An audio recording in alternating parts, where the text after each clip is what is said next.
Good evening.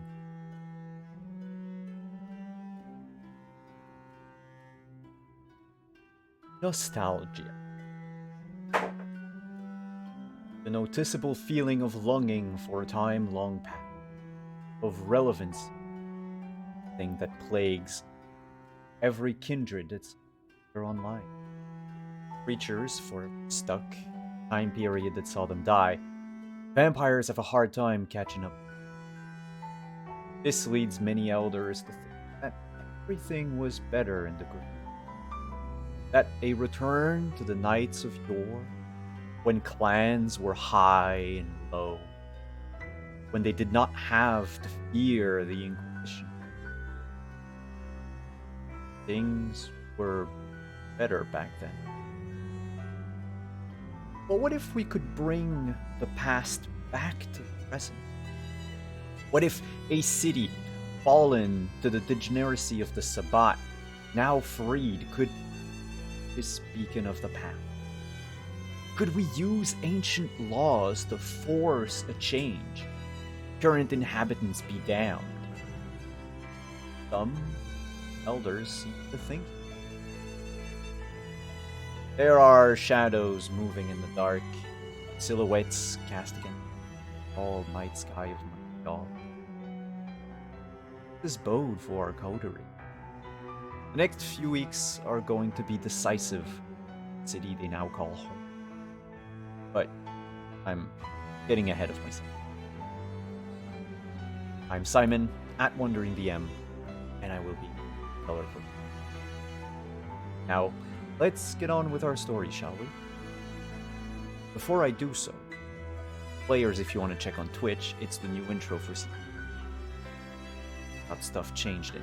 Also, thank you so much for the hype train. Holy shit! Wait, see you in a bit.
Seems like I did not render the whole thing. Oh. So, picture, it says, you know, meet the players and everything, and then blah blah blah, and then the logo, and then Montreal by night. The important part were the newspaper parts. Those are the parts that changed to reflect the actions of our last season. You will also note that there is something amazing on the overlay. I did not want to put it simply in the video. It needs to be there for everyone to see. So we now have official art of our kindred made by the talented Dakota Curry. You have his Twitter handle over there, right above my face. And it's going to stay there all the time. So Dakota did that over the Christmas, the holiday breaks. The holiday break. Wow. And so we have, in order, Lucky, Lori, and Arthur.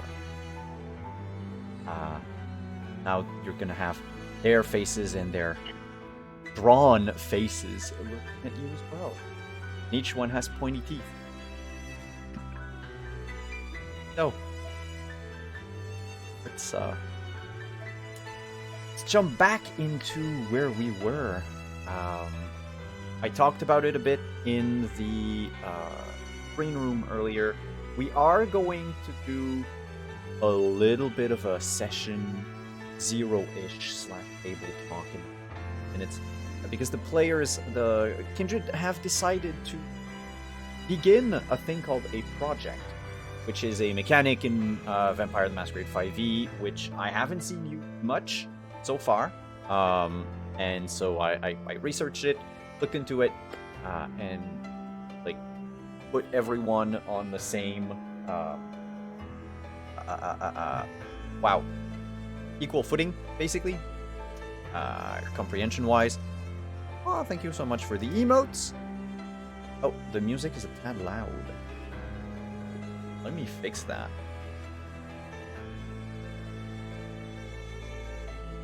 Let me fix that, Malk. There you go. That should be a little better. So, projects. Projects are basically long-term endeavors that your characters are. In Legend Keeper, if you look in Player's Corner under the coterie sheet, because projects are mostly coterie based, they could be per character, but I figured we're just going to throw it there. So under coterie sheet, we now have 2 tabs. Projects, which is just like a quick recap of what the rules are, and then a list of projects, so we can keep track of like each project as it goes. Basically, projects are, like I said, a long-term endeavor. When you start a project, set out the goal. Basically, the projects mechanically are represented by changes in backgrounds. So you can use a project to say, let's say, topple a rival organized crime family in town. Establish your own as the top dog. That would probably, maybe you would say, I'm doing this purely because I'm in it for the money. It's not because I want, like, criminal contacts. I don't want people to owe me favor or anything. I want to be this, like, angel investor in the back that then, takes all the money afterwards. So let's say the goal will be to get me to resource 5. And I start with resource 1. Oh, I'm flat broke, basically. But I'm going to try. So, your goal, resource 5. Then you have to stake a background. Often it's the same one as the goal, but it could be different. Like in the case of my, this example I'm giving, it could be I'm staking the background contacts or allies. I'm basically going to burn every favor I have with people to try to get that going. So those are like written and then kept aside for a sec. Then that's where we get into the math. The projects have scopes. The scope is an amount of dot. In this case, from 1 to 5 would be 4 dots. And the increment is how long it should take in time. There are always more or less 10 increments to a project. So that's where, storyteller will come in and say, okay, I think this should take you, let's say you want to do like a blitz throughout the city. 3 months, 90 days. You're going to clear out something in 90 days, so it's going to be, the increment would be an increment of 9 days, 10 times 9 days. Then we decide collectively if we want a scene to like launch a project, like the coterie talking with each other or with NPCs or blah blah blah to sort of set the mood, set the tone. You don't have to. Sometimes a project could just be, hey, I found an old grimoire from like a long dead Giovanni, and I want to read it. Problem is it's in a sort of weird cipher, and I don't want to have to spend like scenes every time or like skip, it's basically what my character is going to do in their downtime from now until whatever. You don't necessarily need a scene. You could just be like, nah, I'm just going to roll and then let the project go and assume that whenever I'm by myself, I spend time doing this. That's where we get to the launch roll. So the launch roll is what gets the project underway. It's a skill, so how you're going to start your project, and a background, often the one that you've staked or the gold. So back to the Mafia example, we could say streetwise plus favor, streetwise plus contact. You roll that, then depending on if you have a success, a critical success, a failure, or a critical failure, things are going to change. Basically, it affects what's going to happen to your background. So if you get a success, the project starts, but you have to basically invest background points. So your favor points, your favor dots that you have, you will no longer have them until the project is done. Your resources are tapped for that. Players can get together, the kindred together, the coterie, and do something as a group. But then in that case, everyone suffers the penalties, or everyone has to put in the dots in the project, even if putting the dots in would basically mean that the project is finished. Like, you wanted to get 5 resource, but if everyone pulls in 2 resource and there's 5 players, it's like, well, there's already 10. Like, I could just take your money and run. But that doesn't work that way.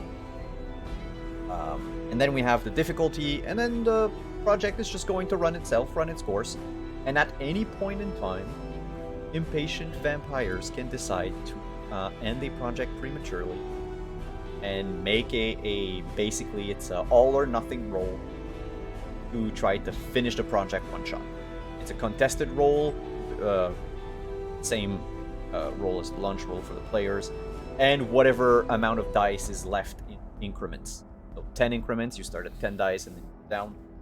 And if you beat the project, then it means that, you know, your character decided to like pull up their sleeves, roll their sleeves, and just finish it.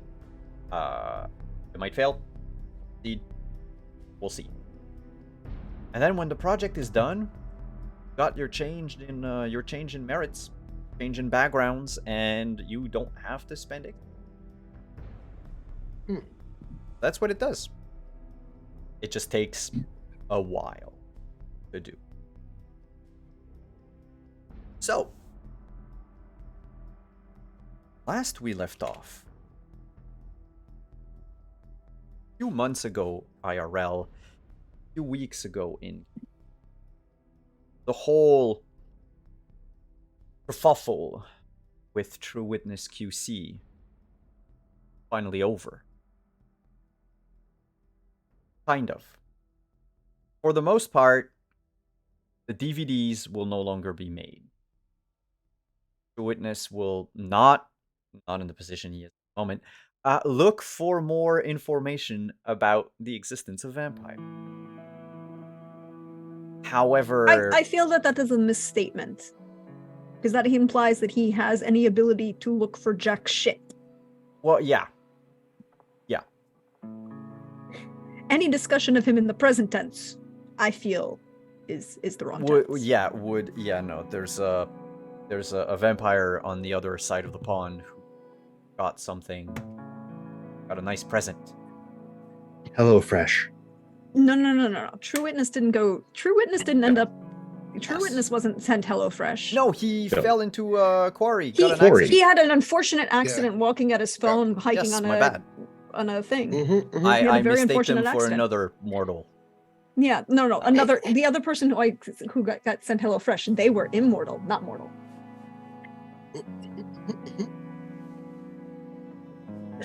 Wait, now I'm blanking on the name. Give me a second.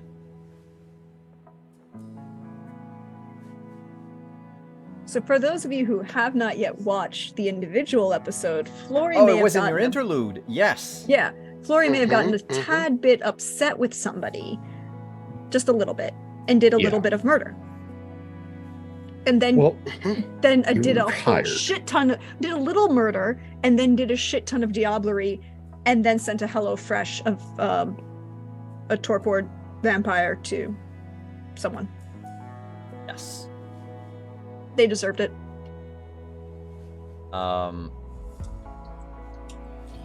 Can't remember if it was Vanessa or Lady Torrington. Anyway, it was the one upstairs. It wasn't Lady Torrington. It wasn't Lady Torrington. It was whoever was upstairs, Vanessa, I think. No, the one upstairs was Lady Torrington. She called herself. I thought Lady Torrington was in the other room. No, that was yes. So Lady Torrington was in the ballroom. Mary Elaine. Mary Elaine, yeah. Mary Elaine was upstairs, and I screwed over her entire plan to murdered bring the mortal that was there too. Do some bad things. There are things that even Flory doesn't allow. Yep. Oh no. She has lines. Yeah, and that person crossed all of them. But that was in the interlude. In the main season, basically, True Witness kerfuffle ended with a few hitches. Disappearance of one Antonio Andrade after showing Arthur a pit with some of the DVDs, not all of them. Arthur as the address of the others. And it seems like Andrade was not quite in control of himself, or he faded away. We will see him again because end of Lucky's. In the meantime, there are also strange sightings of a flying creature and of other vampires.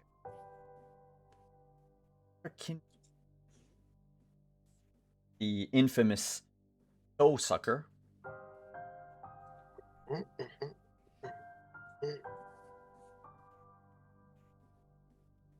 has yet to reveal themselves. They seem to keeping an eye out on people. Arthur saw them, met them with Folly.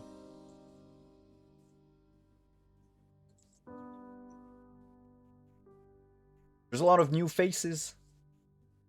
Apparently. Well, at least 2. Plus everyone else during your interlude. So that's at least 5 different. Lucky, on his end, went a little, to harken back to the intro. With David. He went to Halifax. David probably comes back with a lot more questions than he had going in. And we are 2 weeks after Flory's interlude. Is it? So Lucky came back on day 6, which was a Monday. Yes. So we would be so it was a week after that Flory had her interlude. Yeah. And then it's 2 weeks after that. Exactly. So add day 13 would be Flory's interlude. Yep. And then between day 13 and day 27 would be Arthur's interlude. This one was not, if I remember right, didn't have an exact date for the event. I mean, it happens probably almost at the same time as Flory is having hers. And now we are basically at the end of the month of September.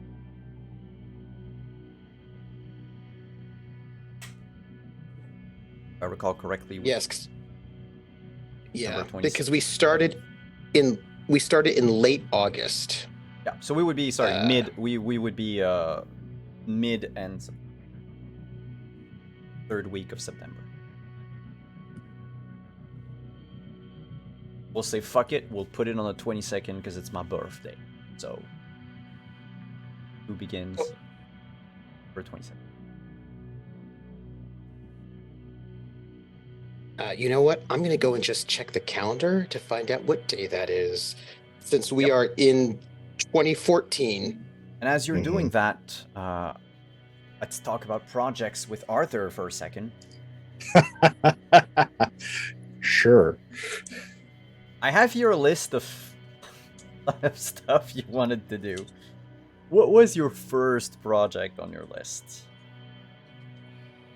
There's a lot of pressing things, but probably the most pressing is that somebody needs to get their hands in on local law enforcement.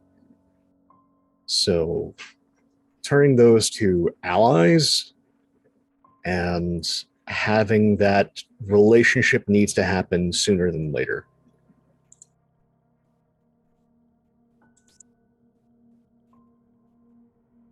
So you want to turn them into allies? Yes.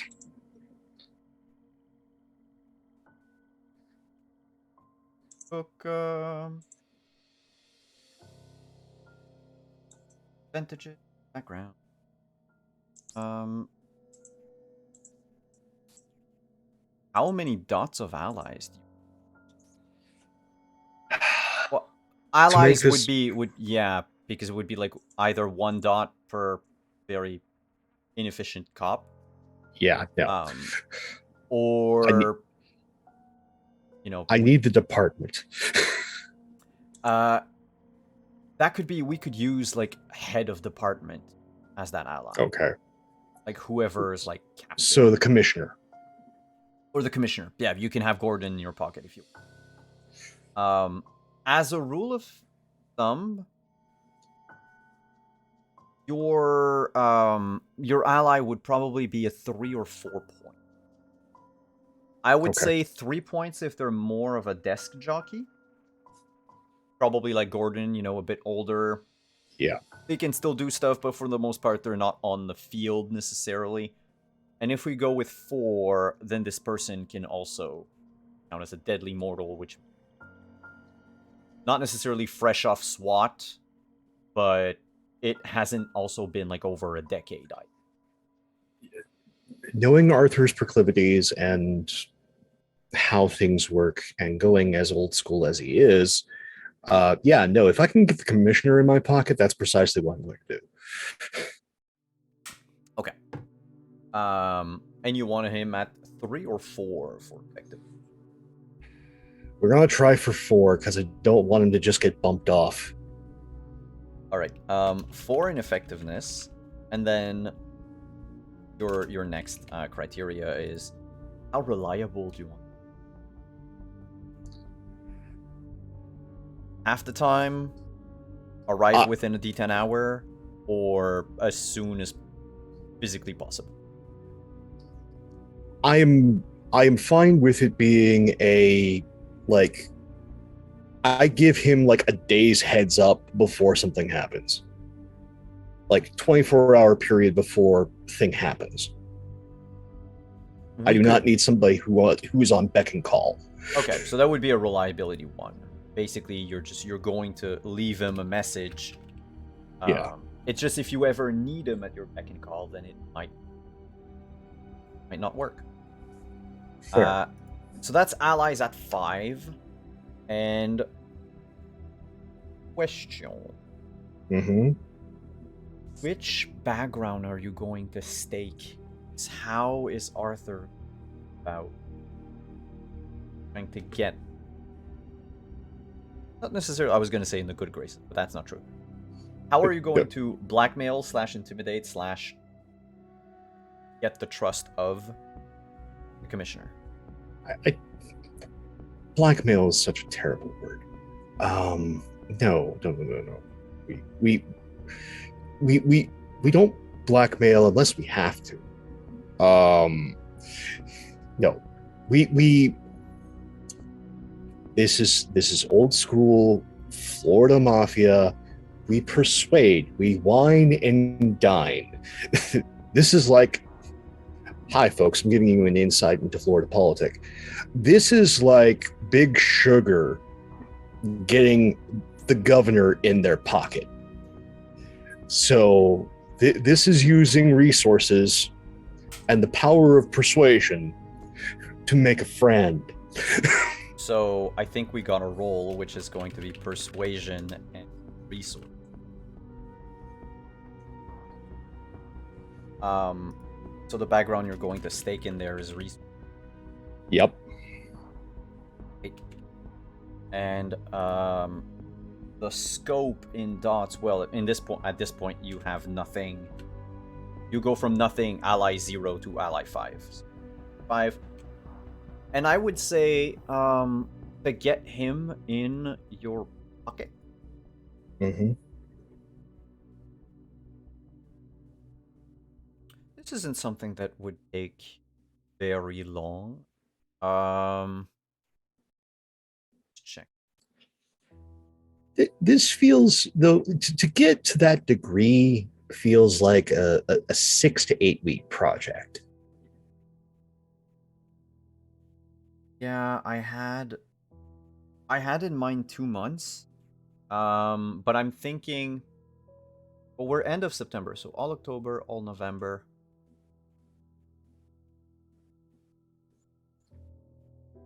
Like, how about we make the goal like Thanksgiving dinner? Yeah, I was gonna say is where I nab him.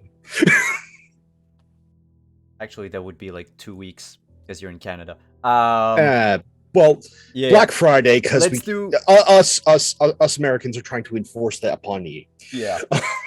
Let's do 10 weeks, so that way, 1 week per increment. Okay. We're like flat, so 2.5 months. Basically, that would bring you to October and November, like first week of December. You'd be the week after Thanksgiving. Okay. Like maybe you like host them at Thanksgiving, and that would be like the last. Mind you, remember, you can always try to end it prematurely by rolling against. So in this case, the project goes a little over into December. But if you want to end it at Thanksgiving, you're just gonna have to make a roll with however many dice are left in the pool, probably 1. Well, we'll see where things are and how pressed for time I feel. And the difficulty for your lunch roll is going to be 7. All right. So, basically all that you need. Make your roll. You cannot use willpower or blood surge, but I mean, if you talk with the rest of the coterie, you can always probably pull your heads together and maybe contribute more dice to the pool if you. I don't know if it's something that Arthur would do. I don't think he wants to rope them in on this, because if this goes wrong, this goes really wrong. This goes wrong. I get a contract.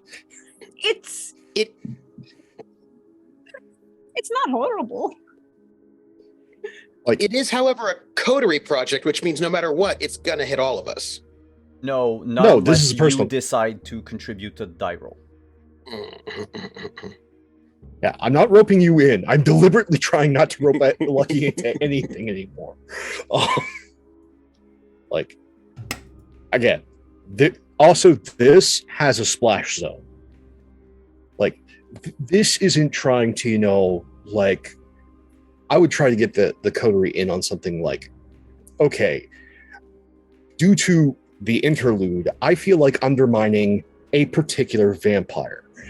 That's when I bring the coterie in. It's just like, this person, can we agree they're not great and we want them to move? Sure, let's get them gone. That's what feels more coterie-esque. This is, if this goes wrong, there's going to be an investigation. No.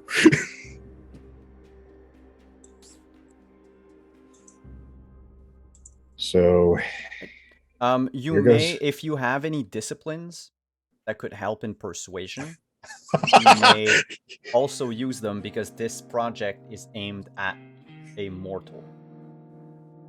I'm not above using dominate.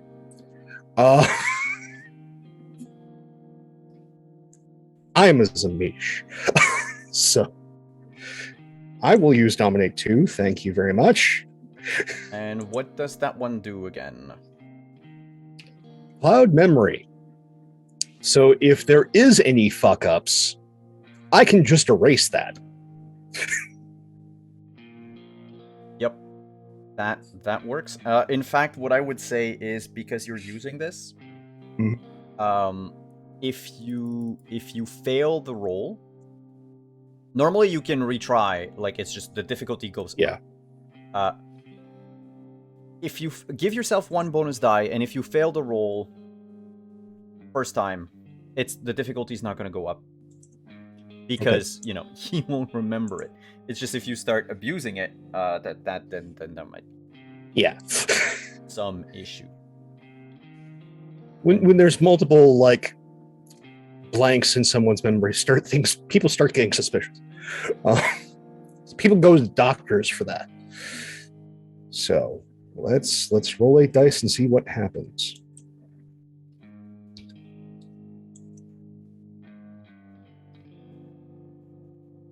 Oh yeah, I have to switch that over. What? It is not a bestial failure because you did not fail. You in any way, actually shape, or rolled. form. Yeah, that's just weird. You actually rolled 9 successes. So. And it's 3 crits. So. 3 tens.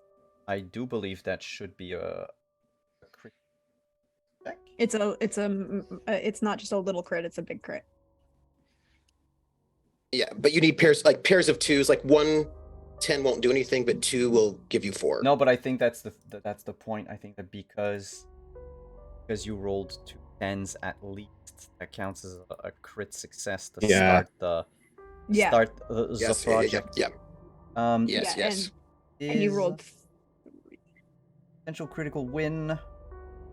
Yeah, it's a there critical does win. not have to commit any of their current dots to the project. Yep. A result of 10 on 2 regular dice. Yep. So congratulations. We'll explain it somehow. But that also means that the project, if you try to end it prematurely, can no longer fuck up. Which means it's just a question of time. That's it. Question for Arthur. Do you want a launch scene? Okay. Because I don't have the NPC of the commissioner built yet, so. Well, I don't care. Do it. No. I what I am fine is more along the lines of, because let's dig into a bit of Arthur's past and his methodologies.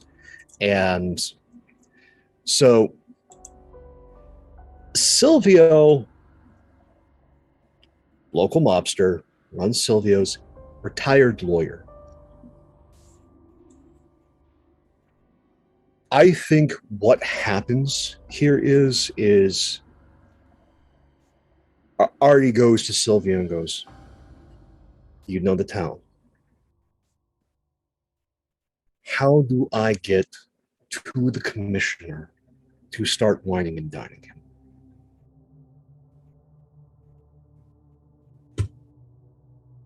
Well, I'd say you're already in the right place, assuming that you are at Silvio's.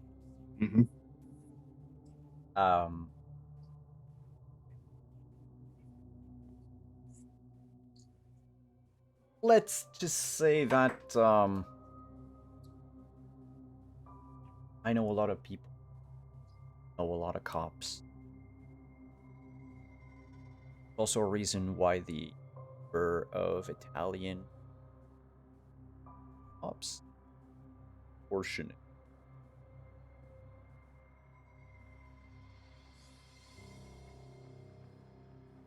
It's not a surprise. You can also look at the construction. And it's the same thing.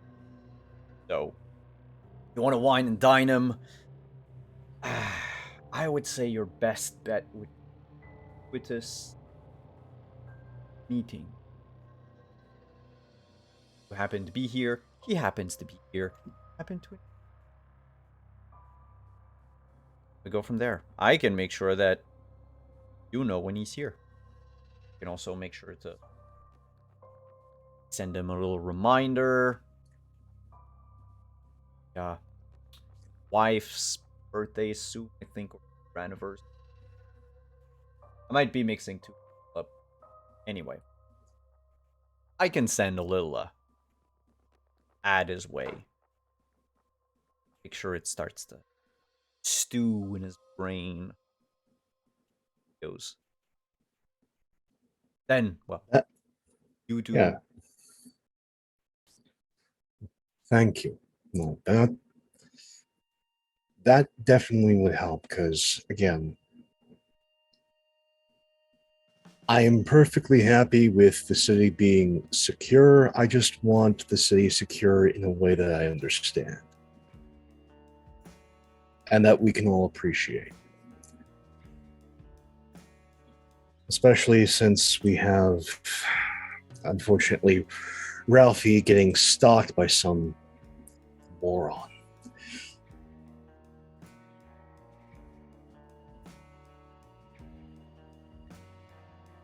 Anyway, thank you so much, Silvio. Hey, my pleasure. Oh, it's just time to do a bit more research on the man. See what he likes, what the department is needing. Because one thing, at least, they always have a want for something. And if you can fulfill that, well, it's a quick way to make friends. I don't know what they would want nowadays. A couple of years ago, I would say numbers, as in head counts. Like, again, think of it, it's 2014. I'm a connected American who is quite wealthy.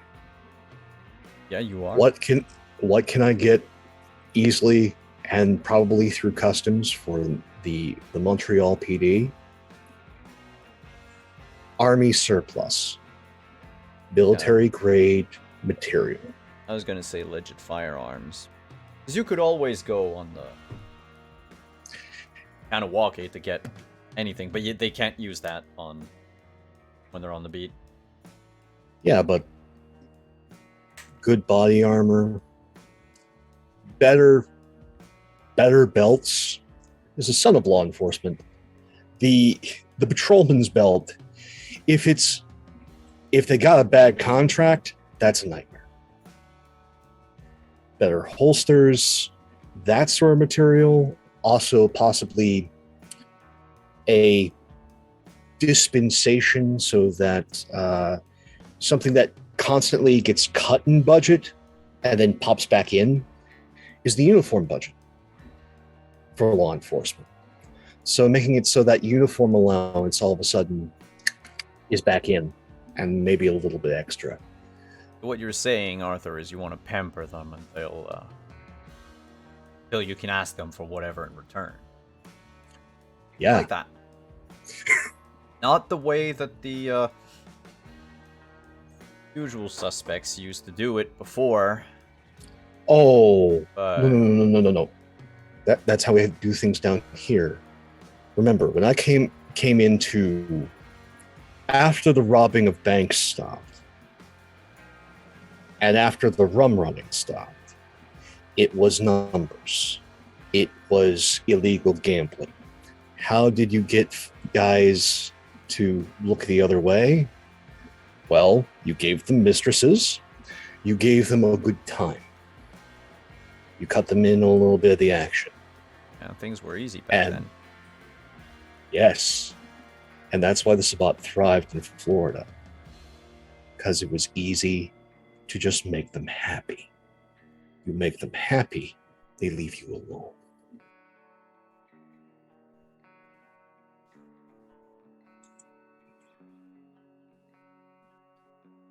Yeah, okay.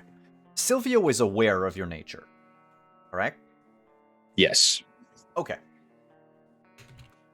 He's clued in because again, he's old.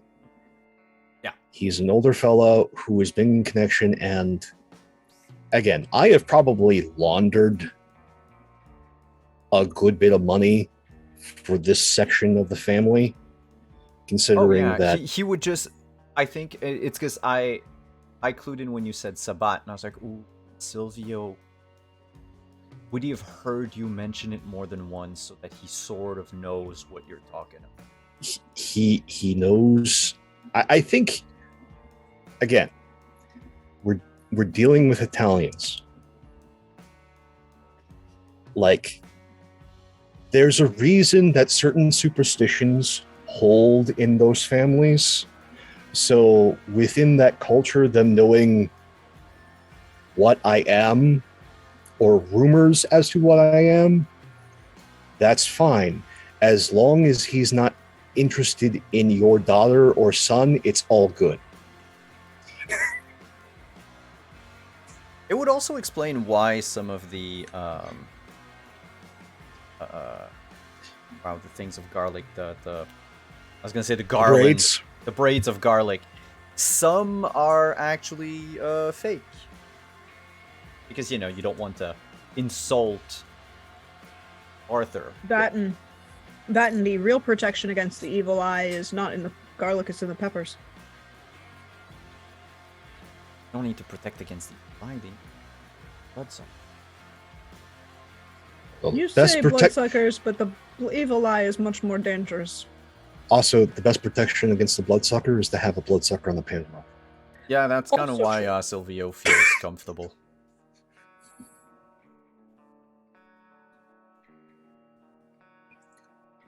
Like, no, again, I have a question. Not just Sabat, Zamish. We understand the entire, hospitality. The old ways. Back when it was mutual benefit. Yeah. Mutual benefit where, like, I patronize you, you patronize me, everything's good. Also, again, Dragon, I am possessive by nature. Anyone fucks with this place, they're going to be gone. Funny you mention that, because I have a question kind of out of character. Yes. Has Arthur ever thought about making Silvio a ghoul? No, I wouldn't do that to the man. I like him. Okay. No. You are going to eventually let him die, and then... Yeah. No. As a Zamish, we do not glue people we like. Oh, no, but I meant, as a non-Zamish ghoul. Like, you could make an exception. There is no exception. The old ways are the old ways. If I'm ghouling someone, it is because I, A, am in need of them, and B, and most importantly, I don't like them, and I'm teaching them a lesson. One that they will learn for a very long time until I want them gone. Duly noted. Duly noted for him, anyway. But that answers my question. And with that, he will organize... he won't really organize, but he'll send... not necessarily targeted ads, but if the restaurant happens to have, like,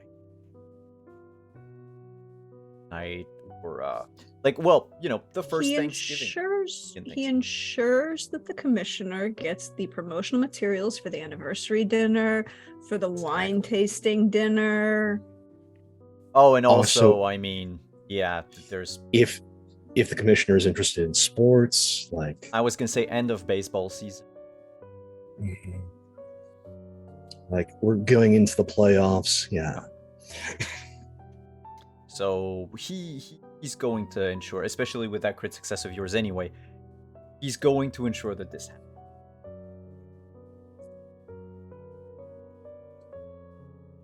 I would like to know from Florian Lucky, since your interlude, what have you been up to?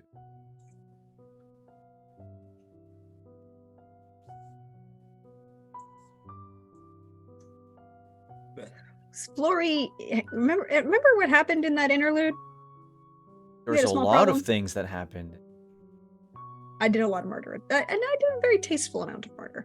No, there was that small issue where there was the decision made that she was or no, maybe it was at the end of season. It was at the very end of season 1 where the decision was finally made that she is going to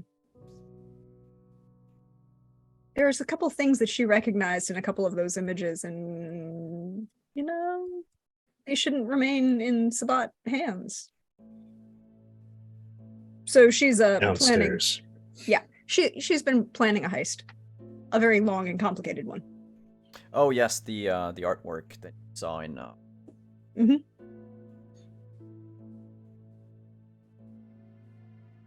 And that's when she invited Lucky to go do a little low-level thievery to see how he was, and whether or not he would actually be a help or a hindrance if they ended up. He told you he wouldn't, though. He's like, I don't do this. I mean, I can just stand outside. He told you he's not good at thieving. You don't believe him. He's like, I don't know why you're going to bring me along for thieving because I don't do that, but I can stand outside. Yeah, but that's the point. I need to know exactly how bad you are so that when we run into each other downstairs and I can plan around you screwing something up and touching something you're not supposed to, and so that if you touch the pressurized salt acid, I don't have to get into the splash zone. I like Lucky. I'm just not going to take a fireball for him. Oh yeah, no, he's just not good at that. He's not good at thieving. He'll tell you, he's like, I'm not good at that. I can't do that. And you also already saw him be bad at it. Like you already know he's not good at it. Yeah, she already does. But at the same time, it's like, let me show you exactly what you would have to do if you really did want to go downstairs. But no, she's been planning a.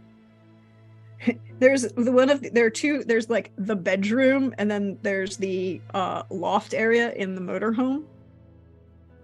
And the loft area is now as many blown up images as she can get from stills, so that she can start planning out like sewer paths and excavations from laying, like when they did excavations for when they started burying the electrical wires, or they buried the cable, or they buried, did the sewer upgrades or anything like that, that she was like, these are all going to be relevant.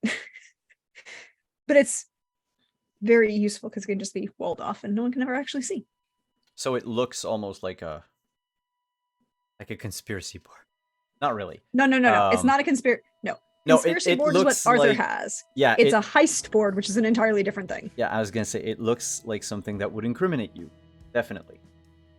Possibly. It's not like it's the first time she has been here. But right now it just looks like blown up still images and a bunch of there's something you will have noticed just going through the public, any like publicly available yeah, she's not trying to get in. She's not trying to get into like anything protected yet. It's all publicly available stuff. But the weird part is, so when they did when they put in the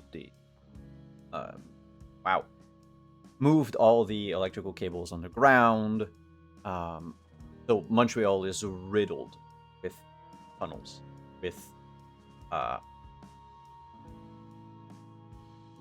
disused or still actively used sewers.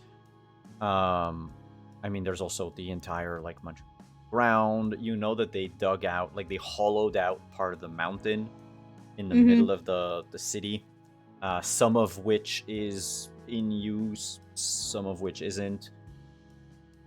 One of the things you notice though is that Dorchester Square,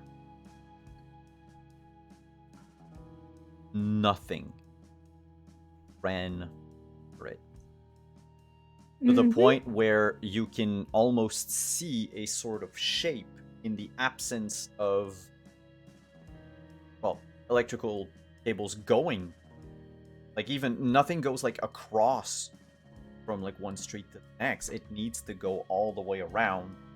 Same thing for pipe, for surface tunnels, for non-aqueducts, rainwater. Yeah, the cisterns in the water. Yeah. I'm not. I won't say it makes a perfect square or a perfect rectangle, rectangular-ish shape, but clearly whoever was in the Sabbat, they had their hands deep in every layer of to ensure that everyone works around Dorchester, where where at least some of the action took place during the Night of Ashes. Yeah, they had to be influential. So this leads to a thought in her head, because we've talked about it before, that Flory has points and has it a dot in a cult, but that's not really a cult. Like, she's not a caster, she doesn't do spells, but she is Roma, and she is superstitious in the old ways. Are there, like, does this void remind her of any particular thing that would be in that way? Like, not like as no, it doesn't yeah, like the shape of it. Or does it look make an intel occult. Intel occult. Okay. Difficulty 2. Occult. Intelligence. So 2. It doesn't strike you as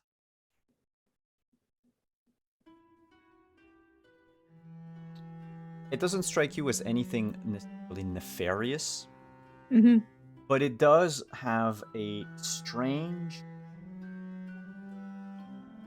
resemblance.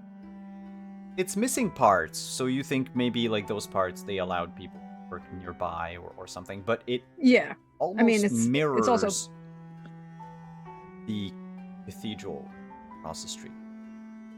You have the shape. Okay, I have a very important question here. Mirrors or copies? Whoops. I'm going to tell you that. I just need to open up a map. Because in my mind, it's the same layout, but... Yeah, but if it's a mirror, then it's a inverse image. Yeah, that's what I want. Yeah. So... Those have very specific connotations, the occult. No, it mirrors. Okay, so it mirrors. Okay. And then if Dorchester Square was just one block east, mm-hmm. it would actually be a perfect mirror of the cathedral. So this leads to her next question, because she knows Montreal. She has heard of a couple people who were involved in Montreal, and a couple names have been popping up.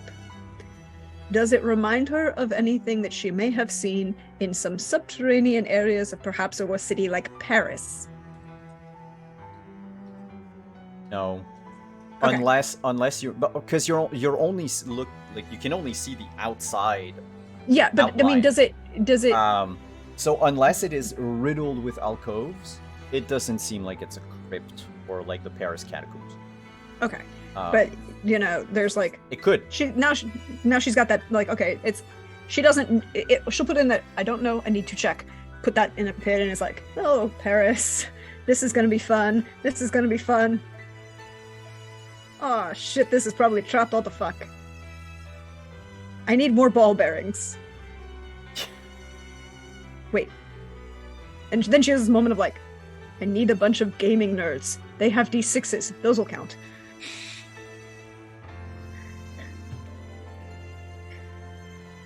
Surely you mean D4s. No. Those are way better caltrops. Yeah, but as ball bearings I want ball bearings. Notice the slant of the floor. I don't think... well, some D6s, yeah. Like the Warhammer super light D6. Yeah, you actually just want a basic D6 if you can't get an actual ball bearing. You want a basic D6 that's smooth and flat, because the roll on a D6 is going to roll more evenly than it will on any of the others, and it'll land flatter. Because it'll land on exactly one side. and if it pivots or shifts in any way so if the floor is uneven, the fact that it's such a flat surface, it will roll itself, versus something like a D12 or a D10 or a D20 that is already a much smaller surface area.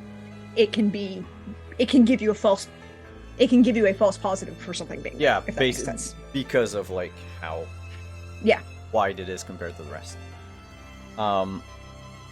That said, we need to wind the clock back a couple of days. By couple, I mean like 17 for a second. There was a hockey tournament, a hockey day in Montreal North.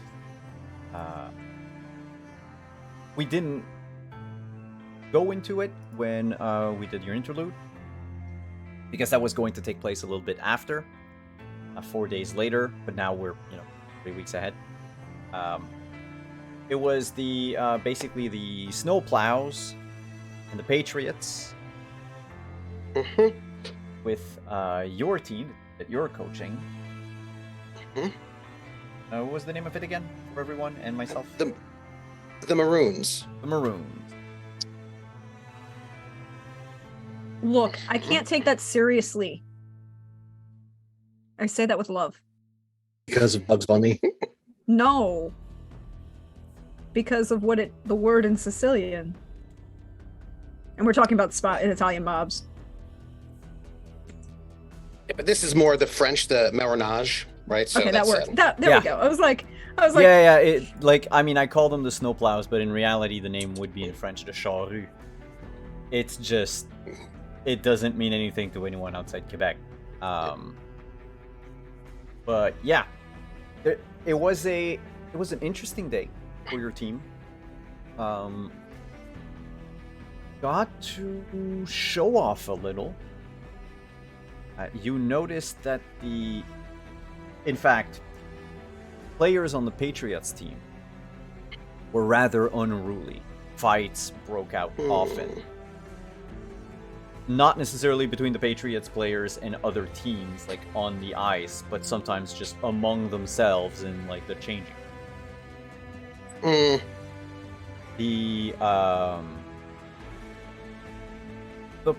snowplows, we'll call them the plows, 'cause that was too long.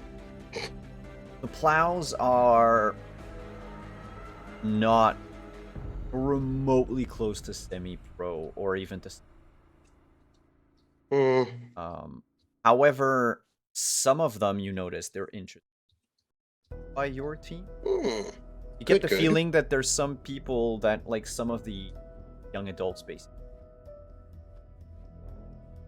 might amount to something if they are taken out of the environment. Yeah. And probably coached properly. Yeah.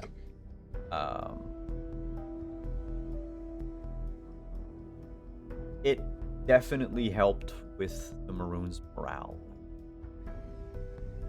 Was there anything that lucky during that day?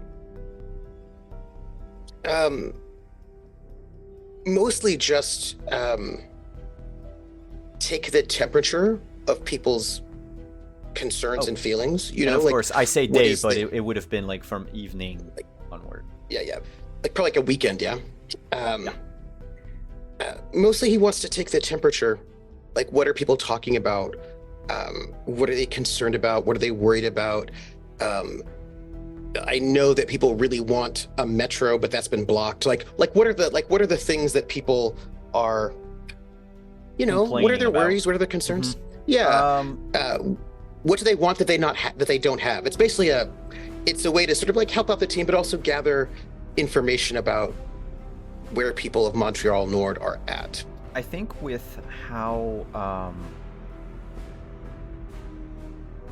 well your team performed, I rolled the things already. I would go charisma and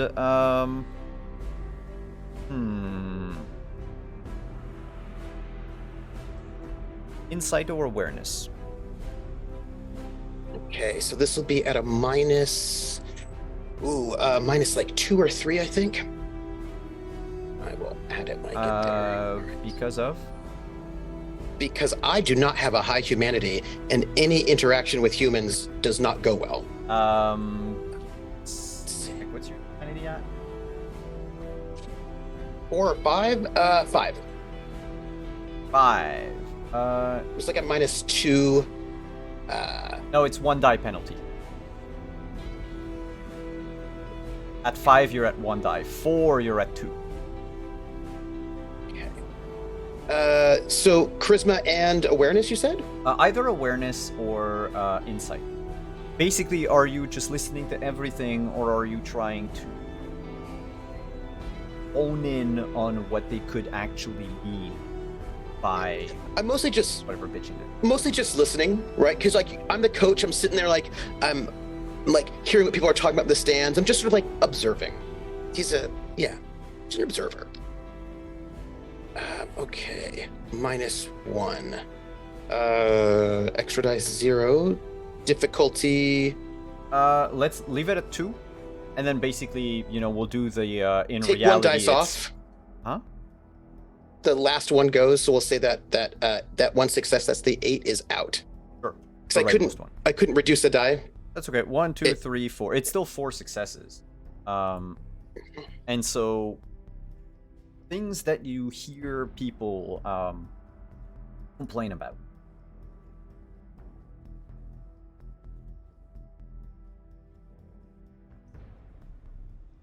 Sorry. Also, if I can snipe some of those players, that's not bad. With your 4 successes, like definitely, I'll use that just because of like your raw charisma.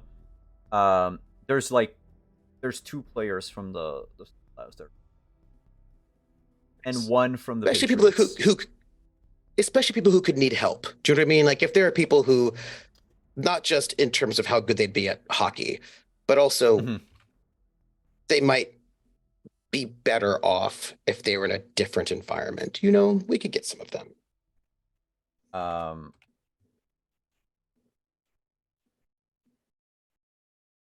Yep, you got 3 of them. And we'll talk about them later in your coaching scene. So some of their complaints that you hear them talk hushed tone.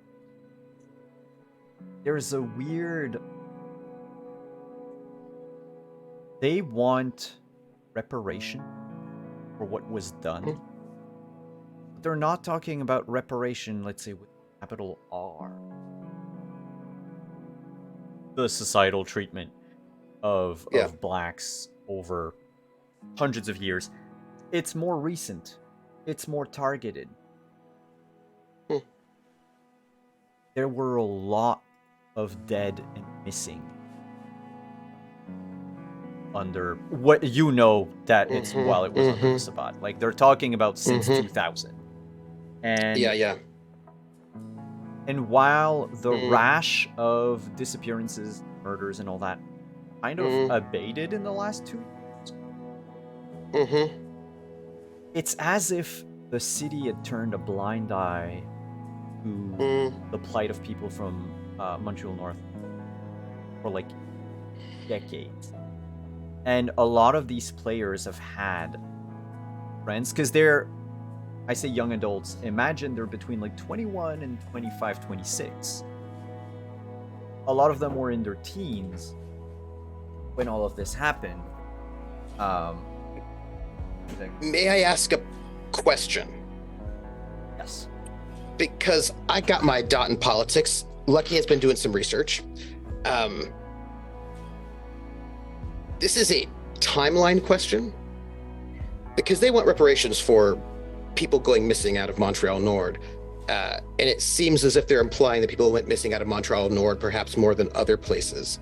The it's question I would like to ask other is... places, sorry. It's the city seemed to have turned a blind eye to that part. Like the people from here, nothing was ever done. Yeah. Cops wouldn't look into it. No, like safeguards were put in place. Yeah. So here's my question, and you may have to improvise. but it's my question. Montreal Nord was its own independent city until the reorganization of 2002, when it was placed under Montreal. It was actually not part of Montreal until the municipal reorganization. Now, this is going to be a slightly kind of a tricky question, but it's a question that he's wondering about, which might lead him to other questions because they wouldn't know, but he can think about it. Is there any sense that the missing and killed increased after the municipal reorganization or not? And he's wondering that in terms of what they're saying, because his question is, if Montreal Nord was amalgamated into Montreal in 2002, that was probably the Sabbat was probably involved in some of that reorganization. So he wants to see if, like, he doesn't know what that means, but if there was more killing after the amalgamation, that might imply that amalgamation was for, the answer is no. One, because the Sabbat has been there for centuries. They were behind everything, even before it got merged. Now, one of the issue that happened is that while Montreal Nord was considered its own thing, for most, call it infrastructure,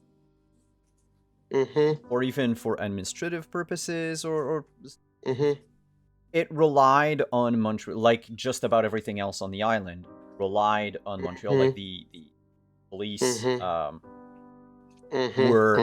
the same. Like, it wasn't like the Montreal Nord police. It just so happens that, like, there were like 2 precincts, but it's all the same organization, if you will. And that means that the way, maybe when they were teenagers, maybe it's the way their parents talked to them, maybe how they saw things when they were younger or grew up with, and maybe because of the merger, it's just easier to blame, the mayor or the whichever party's in charge. We're blaming Montreal. We're blaming the fact that of all of the other places, there was, like, the spike in crime was disgusting, and no one did anything. While other places had, for instance, Hochelaga, which is where Alex Simard has his pawn shop. They have, how would you call that? I don't think that's a gallery. Yeah. How do you call neighborhood watch? A local, no, a place. So often it's like a rented like office space or whatever, where drug users can safely like do like heroin. An injection site. Yeah. An injection site. Okay. No, there's. I think they call it something else too. They call it what do they call it? Well, it's also, it gets fuzzy here because in the United States that's technically not legal. You can have methadone clinics. Yeah, that's different. And you can have methadone is over here. It's in every pharmacy. Just also known as supervised sites. Supervised sites, and supervised sites have to be medically supervised, and they have to usually be part of a. They usually have to be part of a like a rehab program overall. Like to do the historical thing, for instance, like there have been safe injection sites. They are illegal at the federal level, even though they may be put in place at the municipal level. Yeah, they call them SIS here. I finally found it. Okay. Device injection service. And so these opened up, of course, we're talking like 2014. It's recent. It opened up in the last 2 years. Like it's, and there's so even post-Sabbat. Yeah, post-Sabbat. There's even like a mobile place called the Anonymous, which patrols neighborhoods of South Montreal. So this is something that, appeared, a social net, if you will, that Montreal Northerners do not have. The cops have not followed up on any of the disappearances. For the most part, they just don't give a shit. They will... I mean, you being kindred, people are probably all dead anyway. It's absolutely. Going to be cold if you're cases. lucky. Yeah, it's going to be cold cases all around. But what I'm hearing is post-Sabbat. Yeah, but what I'm hearing is post-Sabbat, Montreal recovers, but Montreal Nord has not. Exactly. Yeah. Mind you, it did recover a bit for the sole purpose, the sole fact that there's not a lot of vampires. Eating people. Yeah, that's it. Like, the vampires were gone, so it's got to be better. Yeah, and there's very few. I mean, there are a few anarchs, like we talked about in season. There are a few anarchs who have a domain. So I thought they were in the one that was right next to it. Well, where no, Hunsick is. Yeah, the anarchs themselves have like a territory that Yuma sort of has. Yeah. But like you're gonna have like a there's one like Thomas, who basically has like a flat in Montreal. Probably hunts around the block and that's it. That's like sure, that's his place. Let's say it's his place. He's probably going to bash your head in. People have havens. Yeah, it's kind of a haven. People have havens. Small hunting ground around. But if he's by himself, he's not going to. You're not going to nab somebody. To hundreds of people. Yeah. No, you use the gifts you're given. You take a nibble, and you essentially tag and mark who you're going to use. Yeah. And you said that's Thomas? No, that is a character that does not exist in our game, but in Vampire's chapters, right. Yeah, Thomas Chartron, the Bruja Anarch, has exactly that. No, in our case here, you have not met them, I believe. Okay. Because just curious. They do not necessarily remain in that area, in the sense that they go there to sleep. They sleep, but then they move about the city afterward. Yeah. No, actually, you have not met them.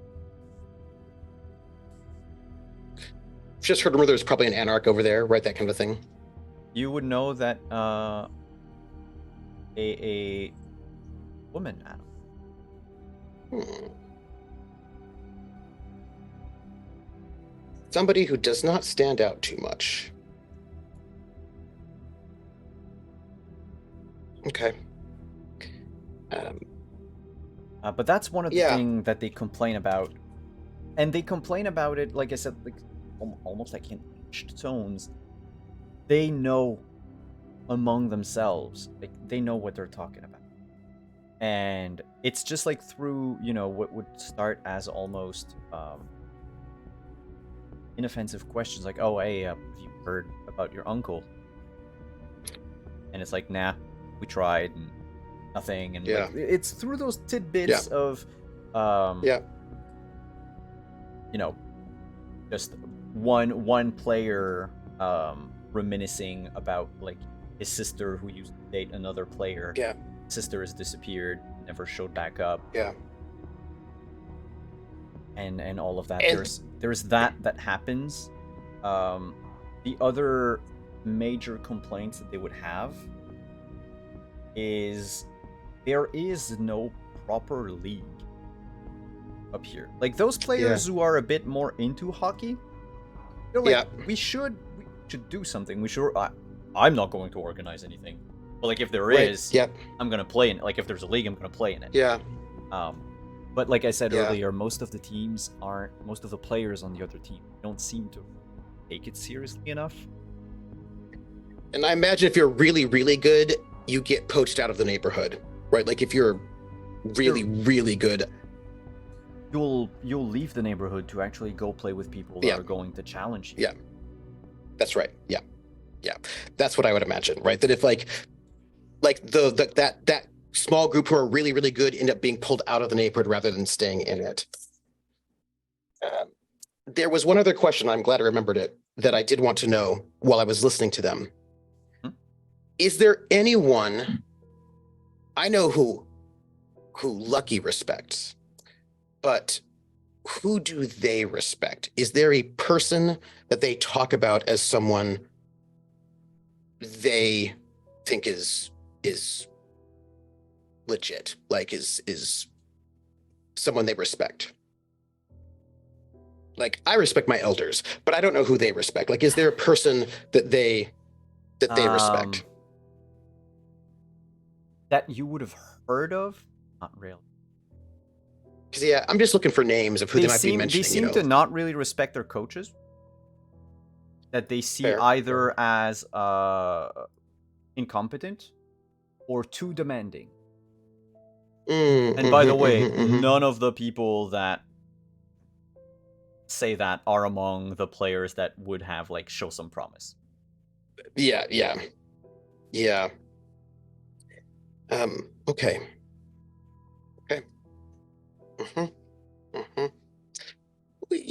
We try to take care of our team, as in this moment, and take notes for future projects.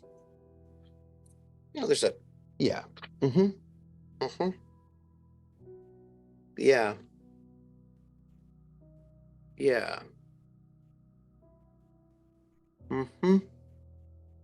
But I have there'll be like some post game celebrations. Everybody can feel good. Oh yeah. Some camaraderie. One more question for you before we go on break. End of your interlude. Someone knocked at your door. What did you? Well, first thing since nobody was there, we got him inside the house because no one was in the house at the time, and asked him what was going on. Like, why was he here? Because out of all the people, Lucky's like, you would go to Artie's place, not mine. So why, like in his mind, he's like, why are you here and not there? And also, why are you here? Why are you here? So yes, he would have told you that he slipped.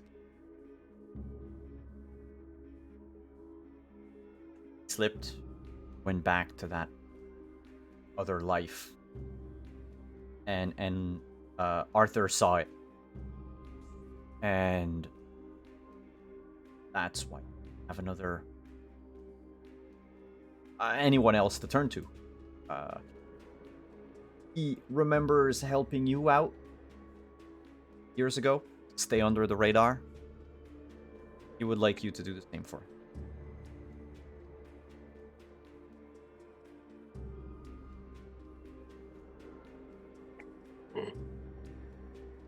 Well, that's what this is about.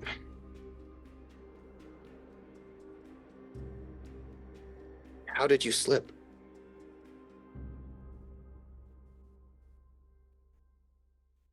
Right to help, I think.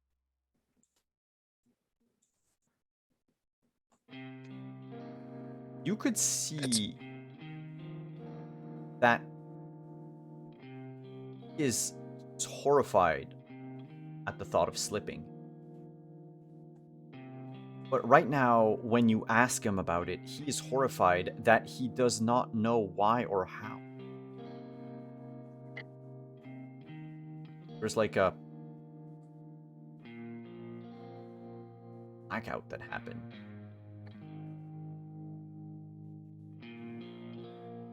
He remembers wanting to help you out. Your coterie. He thinks there's about like 3 dozen people that died because.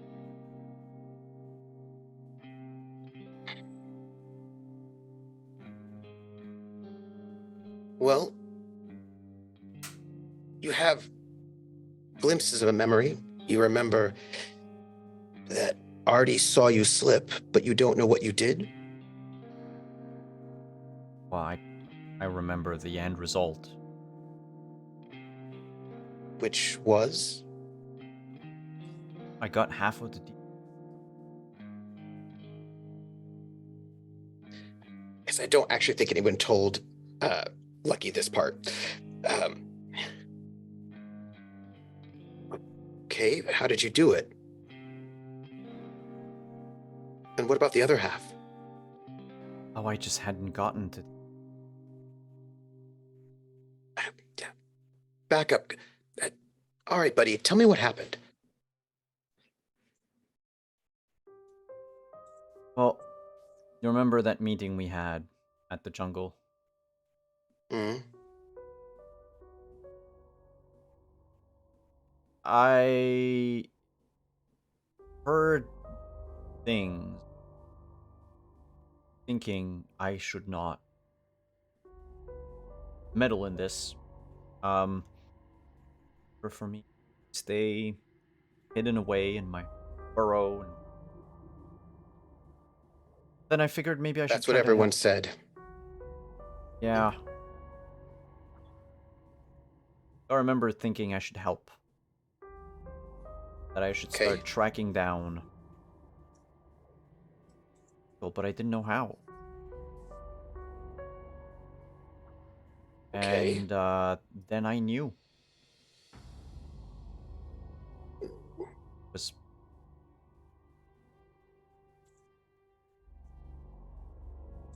old life.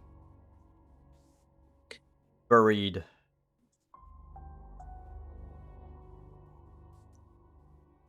My sire, if you can. Parted with his blood or something. Part of the curse. I don't know how, but I knew that some people had them. I went confirm. First person, square in the jaw, got the DVD. Okay. Second one, I know blood was involved.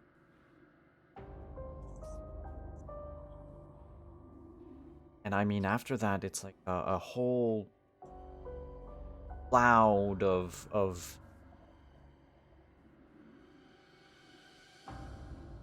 coppery tasting mist.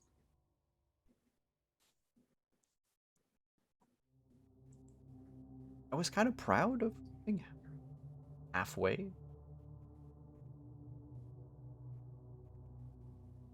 Did you I kill wanted them? to show Arthur. I think I did.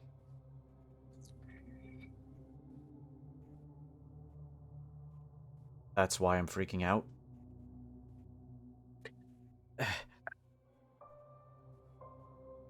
I don't want to kill, you know? No, let me ask you. Was it your beast? Or was it something else? Yeah, I've heard that name before. That's just like... That's when you go rip people in half and drink the blood straight from the limbs and all. Sabat were really... They talked often about like espousing the beast, but when they did so, it just looked Hellraiser type. People have different ways of talking about it. I don't know how it works for them or for you. But do you think it was yourself or something outside of you? Something inside of you or something outside of you? Oh, I think it was.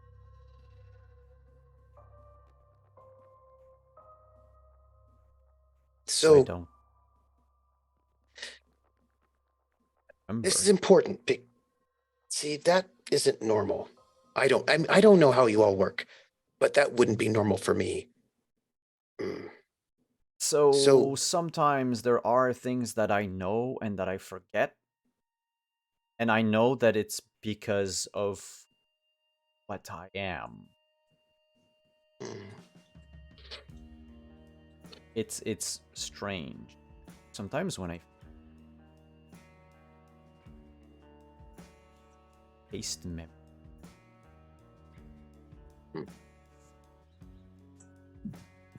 I can't like relive them, but it's like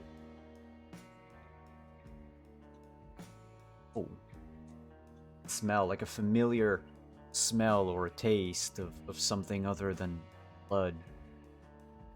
Which why I should care at this point. Apparently sometimes I do. And I surprise myself when I do. That's B9. It's when it does things like the pit under the hospital. The what? What pit? Oh, that's where the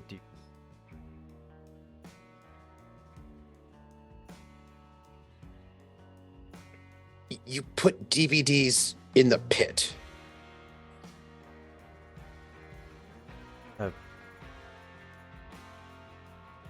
Yes. I needed to hide Why? the DVDs. Might have been bodies. So you put...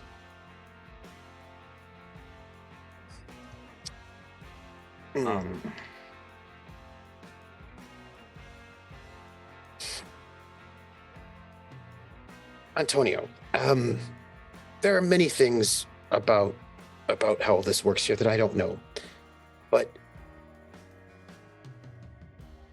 Artie and Flory have thoughts about many things. I don't know how this works, but I have a question. Artie thinks there's one of his clan alive underneath Montreal influencing people. So, do you think you were influenced by that, or do you think it was all inside of you?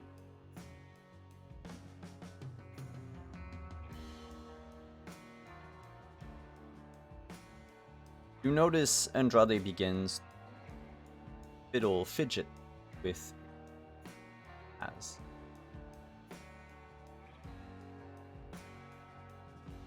I wouldn't put it past them. Wouldn't put it past them to, or might be more of them still. One was killed. I'm destroyed. I'm fairly certain. Could be. It would actually be reassuring, because then I would know. I would know that I'm not going crazy and going full Buffalo Bill on people. No, it wouldn't be that anyway. It would be the one inside of you. So Artie's pretty certain that they're still pulling strings and doing everything. Why are you not talking to Artie? Are you afraid of him? Are you ashamed? Reminds me of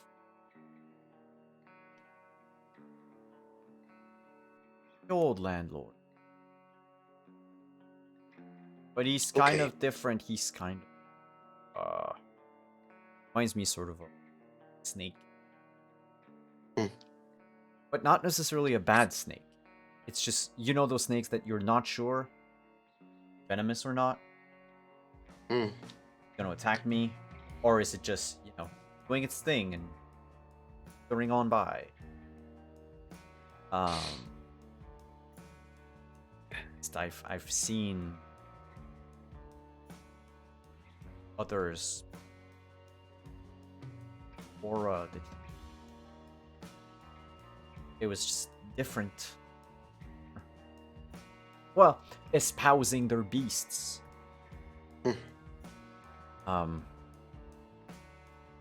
So I didn't want to. I think I pissed him off, and I didn't want. And I would rather wait until it goes over. So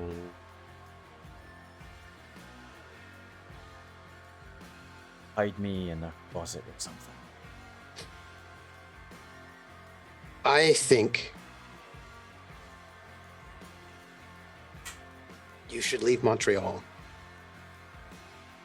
Oh, I can't. Why do not? that.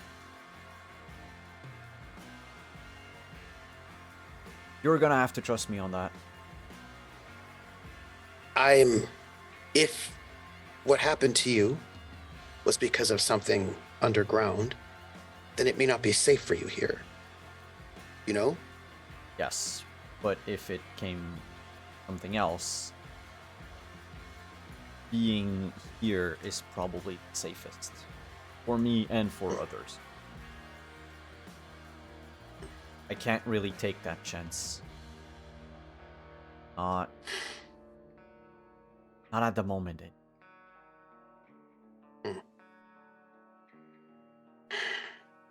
Well, we'd have to make some ground rules.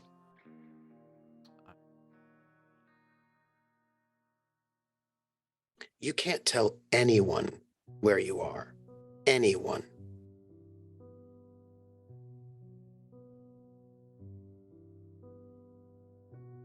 You can stay with me a couple days, but we need to find a safer space for you.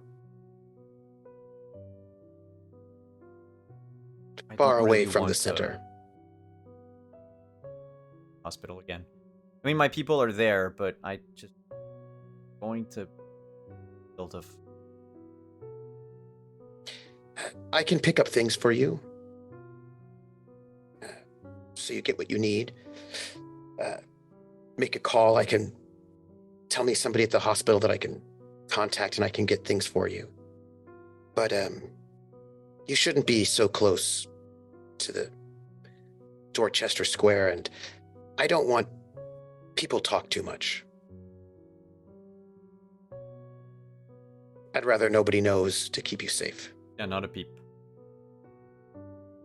Okay. How did you know where I lived?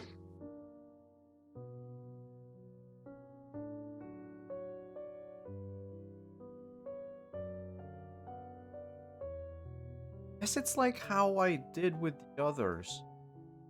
I knew I needed help.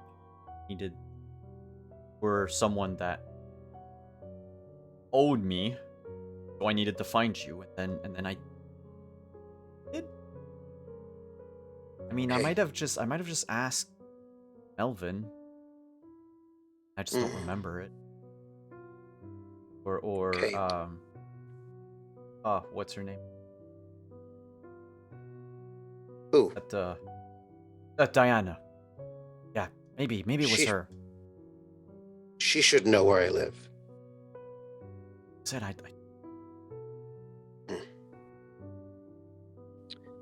We're gonna have to go over some ground rules about where you put your clothes, and my mom. How you talk to her. How you don't talk to her. Yes, ma'am. Okay. She off limit for Yes. And she will also hit you with a spoon, so do not upset my mother. Okay. For your for feeding, I assume you get bags from the hospital. That's what people with hospital connections do, right? I can't drink bags. Oh. Yeah, no, Yeah, it takes don't do it either. it takes a weird kind of person to drink from a bag. It's complicated, but yes, we'll work it out. We'll work it out. But we're gonna keep you here, and while you're here with me, I want you to tell me all of your dreams. Nothing private, but you gotta figure out if this is your spirit or if it's someone else's. Oh, when I was sheltering, but I didn't play shrink with. It's not about being a shrink. It's about knowing if this is something that you can just, if you can stop it one way or another, you know? Yeah. I mean, okay. If okay. it's, you know what? if it's your spirit, then it's different. Then if it's for my sake, I'll say. Okay. And nothing you don't feel comfortable with, but we can just figure out, you know, when it started, all of that. Because maybe leaving Montreal won't help, but maybe it will. Maybe we can find out.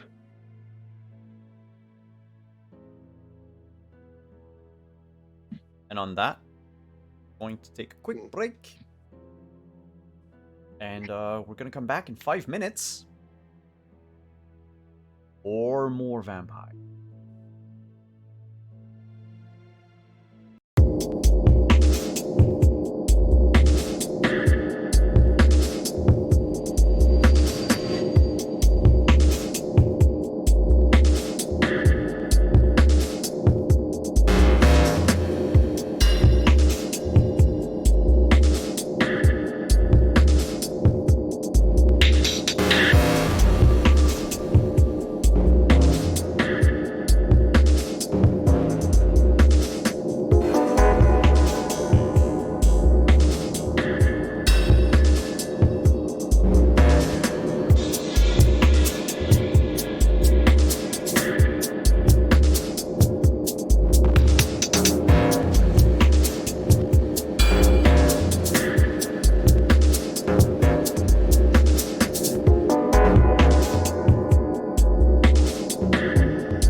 Hello everyone.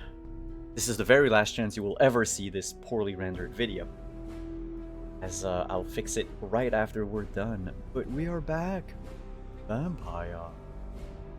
And now we have to fast forward the clock. Day 27, night 27. And I believe, Arthur, you had a phone call to me. Yeah, I need to get in contact with Flory.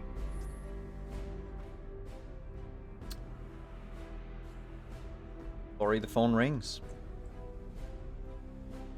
So Claire's like, "You're on speaker. Don't say anything weird."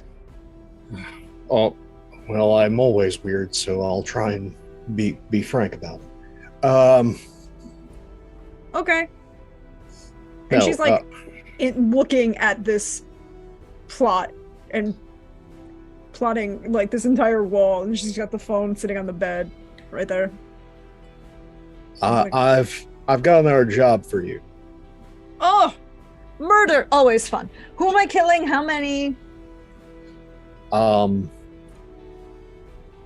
The individual in question needs some research. I'm going to get you in contact with their recent target, because they're acting as some sort of stalker or bloodhound. I'm not sure. All I know is it sounds like a nos, smells like a nos, acts like a nos. Might be our toe sucker. So a stalker and a victim who isn't dead. Diana did not take my clan and my nature. She took advantage of the stereotypes and sent me a problem child my way, thinking that I would just kill another kindred cuz. I mean, not even I killed just because. There has to be a reason. Yeah, no, Folly's part of the clan of the Boon. She's undeniably a member of the clan of the Boon. Okay. But why would you kill her just for that? They're entertaining. They also because she's entertaining enough that Diana has that classic Toreador trait of jealousy. So due to this jealousy and spite between Malkavian and Toreador is I needed to nip this all in the bud before all of a sudden it goes public. So we're going to get rid of the stalker problem. All right. And then I'm going to see how things play out between me and Diana. If things are copacetic and things go well, then no need water under the bridge. However, if Diana presses the issue, then I'm going to have to hire you again. All right. But that's future problem. Current is again Nos Tide. I'm going to send you an email. Actually, no. I'm just going to write something out and hand it to you when I see you next, giving you addresses, locations, names, numbers, both for this Folly Winters and our, what at least I saw, smelled, and communicated with our potential stalker, a Plum 436, who is apparently very fond of a lab pit bull mix, as well as Folly. Gravelly as fuck voice, and decided to try and crash a event I was forced by my persona to attend for the Living Verse charitable organization. The hotel ballroom he was stalking, and I am fairly certain I'd not had the wherewithal to get out of there as soon as possible, there would have been issues. This guy's messy and motivated. All right. So, he's messy and moving. Am I being messy or am I being neat? I want this tidy, but I also, in case my paranoia is not paranoia, I want a trophy that I can send as a message to whoever put this thing in our path. Would you like a identifiable trophy? I want his fangs. Always good.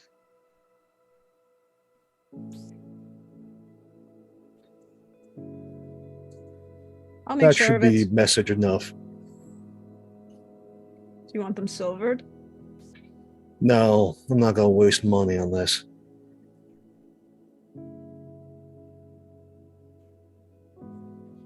No, if this is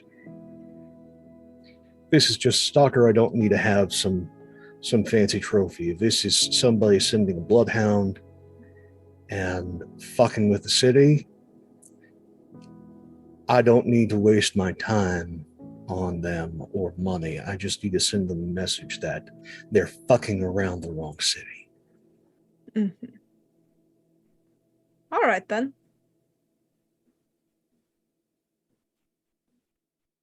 I'll take care of it. Thank you. And no, I think you and Folly might get along, so happy trails. In the meantime, while I've got you, is there anything I can do for you? No. Not at the moment.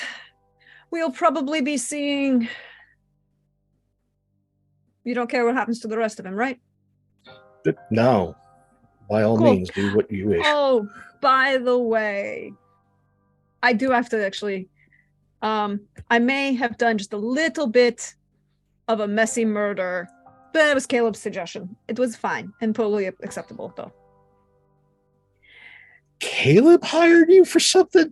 Yeah, you told me to call him. Yeah, I didn't think he was going to hire you. I think he was going to ask you questions. No, he hired me. That is, I am surprised. My opinion of him has gone up in the world. Yeah. The fucking bluebuds in Quebec decided that they wanted to have a little trade going. You know, the one that crosses oceans. Am I going to have to get my dancing shoes? No, I had fun. I went dancing. I got a new dress for the occasion. There might be a small politician and Simon. He was from Miami, wasn't he? The human who was talking with Mary Lane at the time. Or no, he was local, who was talking about why they had to go through Miami. Yes, he was asking he about was why. local. Yeah, everyone there were locals. Okay.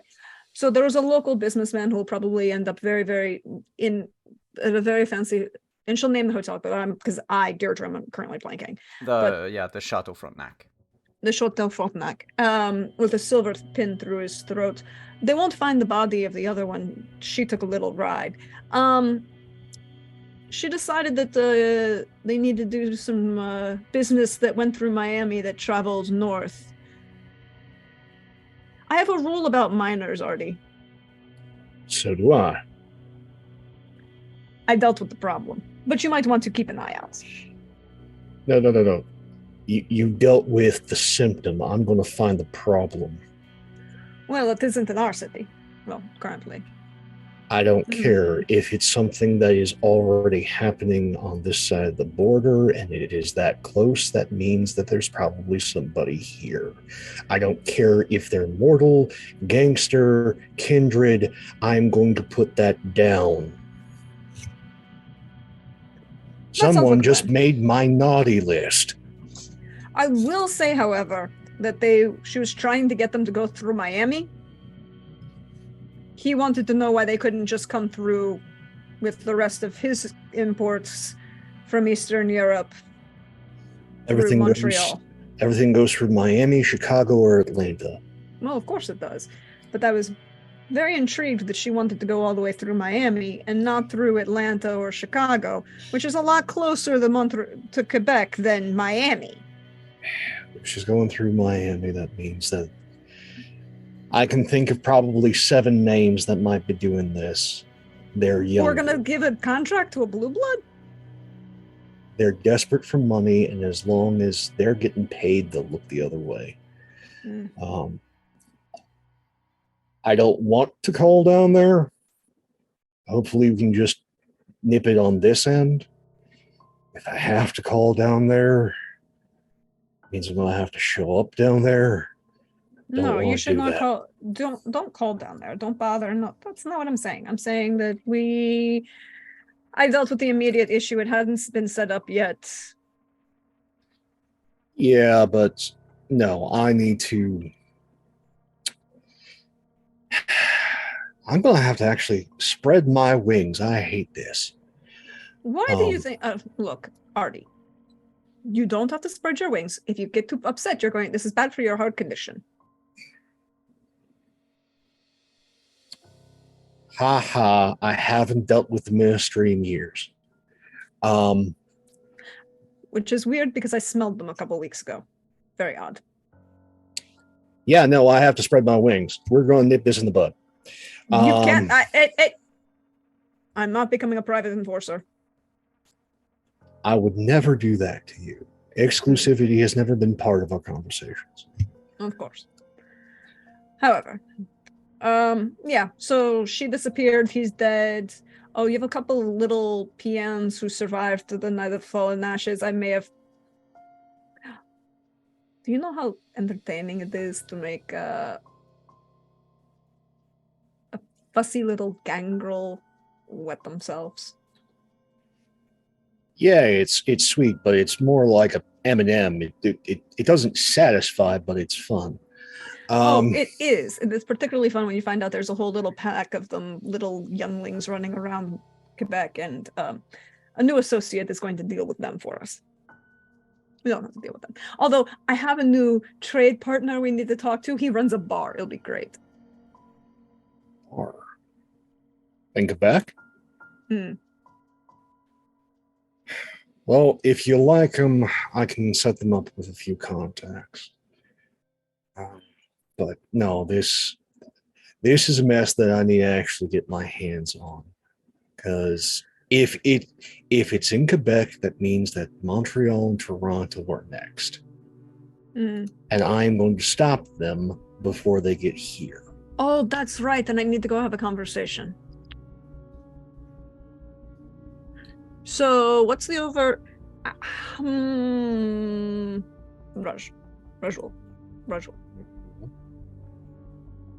It will be fine. Don't worry about a thing. Nothing I'm going to do is going to cause you any problems. Have a good night. Bye. Oh, fuck. Because she does realize where she does have to go. She has to go have a conversation with Valois.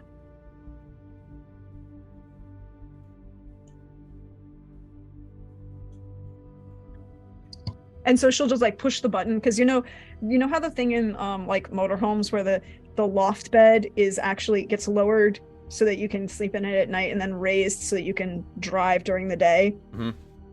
Where she put this like plan for a heist is with the bed lowered, so she just pushes the bed back up and you can't see anything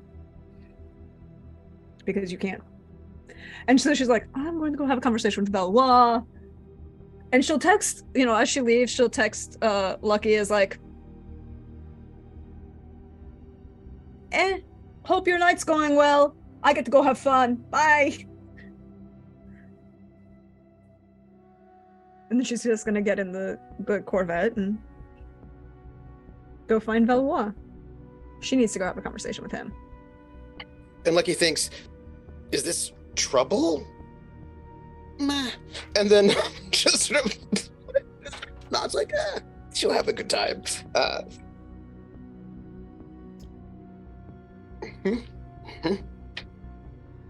You know where Valois is. Correct. Yeah, I would know where he usually stays, like where his haven is in general. Yeah. The university area, yeah? Yeah. Do you notify him of your arrival prior? I think it's one of those, she's gonna walk that fine. She's right now she's a little pissed, but she's willing to give him the opportunity to talk his way out of shit. So it's the pulling onto campus, calling on the speakerphone in the car. Oh, Valois, are you around? I had just realized I needed to talk to you for something. I'll be only 5 minutes, not a problem at all. I'll see you in like 30 seconds. Have a good one, bye. Like, called enough to say to pass the etiquette requirement in a Ravnos mood. Yeah, that was a real Ravnos pull. You park at the university hall. You heard him like try to say something. He like began a few sentences. You hung up before he could finish anything. Yeah, I informed him and asked him politely if I was coming over, and he didn't tell me no. Therefore, I was invited. You walk up to his actually what would be his office at the university, where he professor there. He's not, and he's also in a section of the university that normally professors aren't anymore. Older, clearly the older part of campus, part that would definitely a new code. So not his haven per se. Yeah, but a sort of semi-public, semi-private place. What we would call in the old world his receiving room, not his actual haven, but his receiving room. The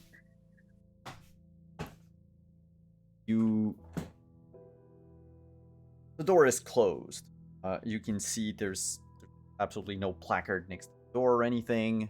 But from what you remember, this is the office. Knock.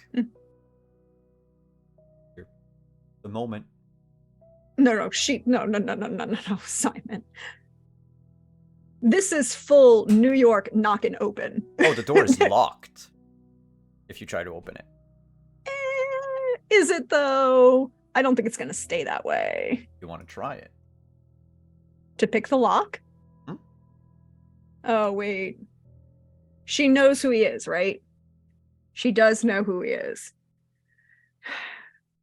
If I touch the door, does it feel like it's cursed? You have a discipline or power that let you see that? You don't see any, like, apparent runes or sigils on them. Okay. No, she'll be like, oh, fuck. Fine. And then she'll just be the annoying, I'm going to keep knocking until you open the door. It takes, not that long. But, like, a good, 2 minutes. Like, a solid 2 minutes of you hear in between your knocks that he's definitely doing something. And unless it sounds like he's actively... Unless it sounds like he's moving away from the door and out like a window, she will just continue to be annoying. No, it sounds more like he's making you wait. Or he's finishing up something that he doesn't. By the time he opens the door, you notice that his office, it's got that Valois flair to it, where, shelves are...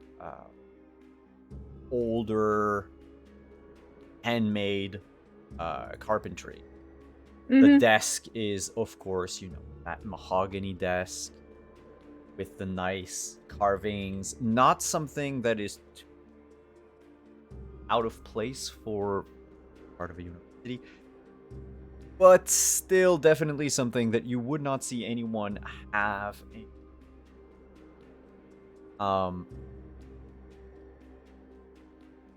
The rest of the office feels like... there's a couch. There's a leather couch. There's a... I have to ask what color the leather couch is, just for to make sure it doesn't take a blood stain too badly. It's black. Oh, well, that's fine. He's a Tremere. He's ostentatious as fuck. No, it makes you feel like half of it is the office of a therapist, but the other half is clearly the office of someone who LARPs steampunk. Mm-hmm. As she May I walks ask in, the most important question? Yes. How many books? I need to know how many books this Not a whole theoretical lot. Professor Emeritus has. Yeah, not a whole lot. Most of his shelves are empty. Oh, And yeah. the books are pretty much on par for what you would expect of a professor of maybe at university, not really knowing what is it exactly that he is. You know, there's like an Encyclopedia Britannica, all of the volumes have like a few bit more modern books on like Canadian history, Quebec, social identity, So treaties on, sorry. But like it feels more like this is an obvious, if I need to meet a mortal here, they're probably not going to ask questions. Yeah, she doesn't care. She really doesn't. But she's gonna walk in, like as he opens the door, he's gonna walk in and because she was mostly like just chilling in the van or chilling in the motor coach, because it's not just chilling in the van for Flory. Remember, this is the very nice, you spent $2 million on that motor coach. It's really nice. She slides, she's gonna walk around him, and so she's like got black slacks and a black shirt and a sweater cardigan kind of thing, and she's just wearing her simple boots, not like the ones that make a statement. You can't hear her as she moves because nobody can unless she really wants them to. And as she walks by, she's just going to drift her hand along the top of the desk before she sits in the chair across from it and do one of these, like rub her fingers, is like, oh, you cleaned up for me. Thank you so much. As she's going to drape herself within this chair, not waiting for him to invite her. He waits for you to sit down. Highly. No, I just know my skill set. I have one very, very simple question for you. It's a yes or no answer, and that will determine the rest of our conversation. Valois. I think we should start with the niceties. Hi, Flora. Simple, yes or no question. Did you know that your little peon, your little childer, what she was doing? You can see in his face that did not expect anyone to know that he has a childer. And he says,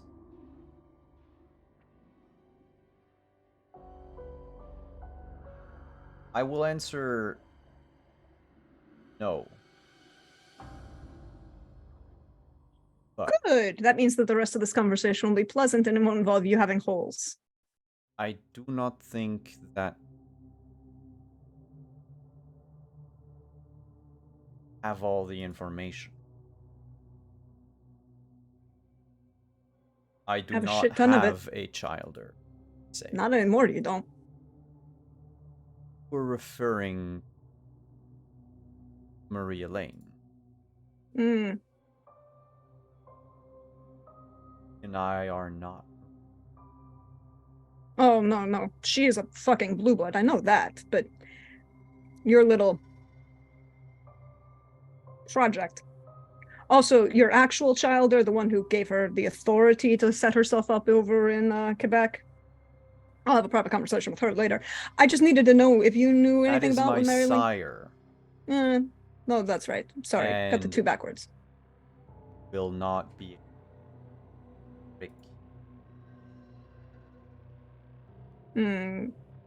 What little trick? Do not barge in uninvited, Belle. I didn't say that I was going to be the one talking to her. Rest of Oh, I didn't say that I would advise be you talking to steer her. clear of Annabelle. Valois, I know how to play the game. I've been playing it for 100 years. I don't need to play with her. I have people to do that for me. No, my very simple question was about whether or not you knew that Mary Elaine was doing. And she, like, purposely licks her lips in front of him. And what would you do if I had said? The same thing I did to Mary Elaine.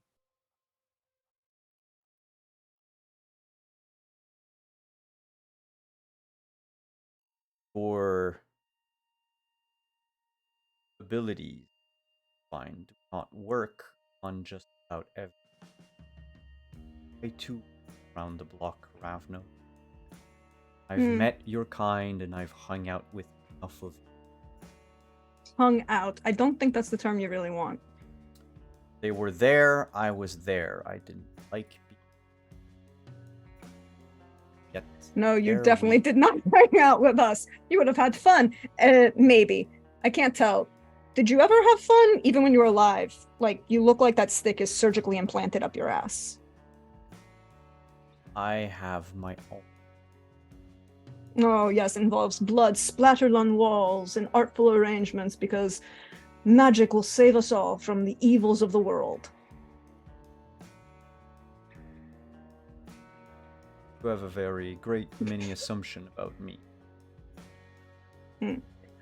I needed an answer. I got it. I'm not going to murder you today. However... Then please leave. Oh, I will take my leave of you very shortly, senor.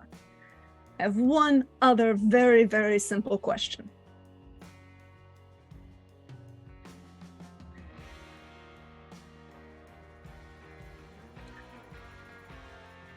Is?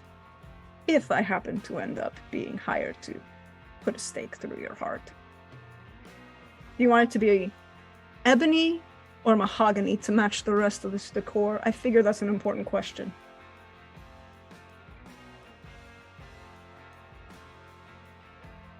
I would not place my trust in whoever hires you to kill me. I don't trust anyone who hires me. I kill people for a living. Whoever wants you would want you. They want you dead. Suicide via blood source. Good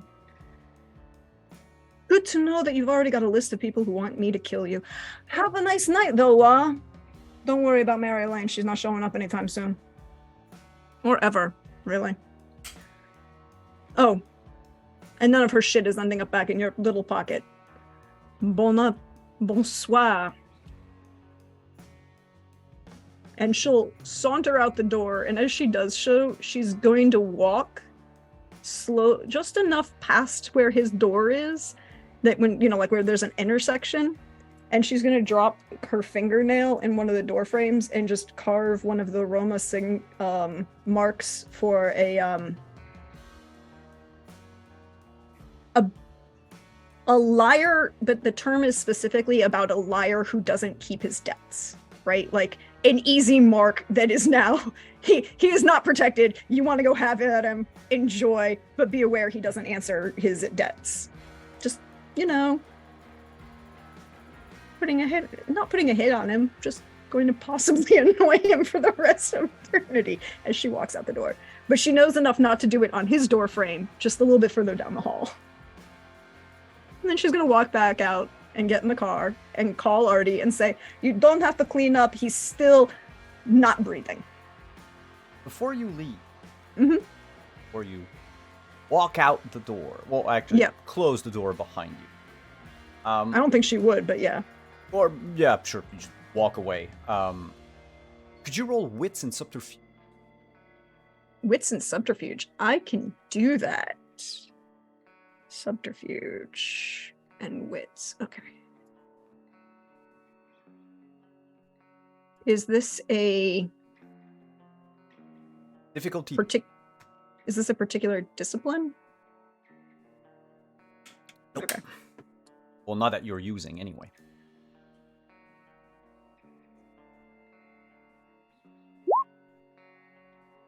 Uh, 2 successes.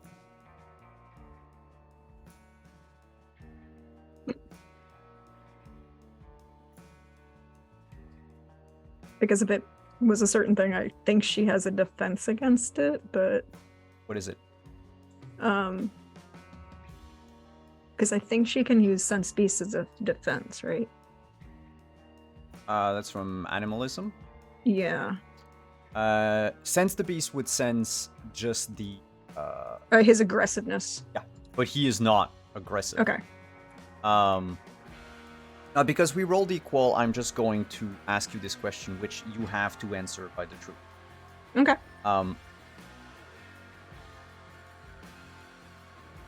What does Flory think of Valois? In this moment? No, like, deep down, what do you think of Valois? If you, like, sum up everything that happened before, I mean, that's and blah, blah, blah. See, that's the thing, is, like, she doesn't... Flory kind of allots people into certain places. There are the family, which are a very distinct, limited group of people. Mm-hmm. There are the associate, there's the friends, which right now Artie is kind of borderline into, and Lucky might be crossing into. Lucky is definitely currently in the associates, and Artie was probably an associate for a long time before he got into the border of being a friend.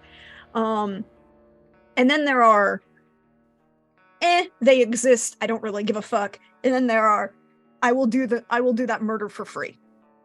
And Valois is currently existing in the, I don't really give a fuck. But if he had answered yes, knowing that question, he would have moved into, I would have done that murder for free. Okay. No, it's how Flory and like compartmentalizes I think that's her mind. That's how that's the answer. Flory like that's how Flory compartmentalizes her existence. Do you make that little sign, that mark on the wall next to his door? No, like she won't do it on his door because she's like, he's probably warded the fuck out of this place. She'll wait until she gets to like the intersection with the hallway, and then do it on the jamb of the door, the lintel of the door. No, yeah, the lintel of the hallway. The hallway, yeah. Yeah, okay. As she walks away.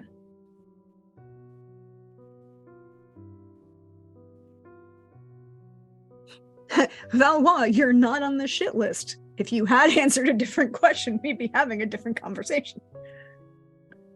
She doesn't lie to people.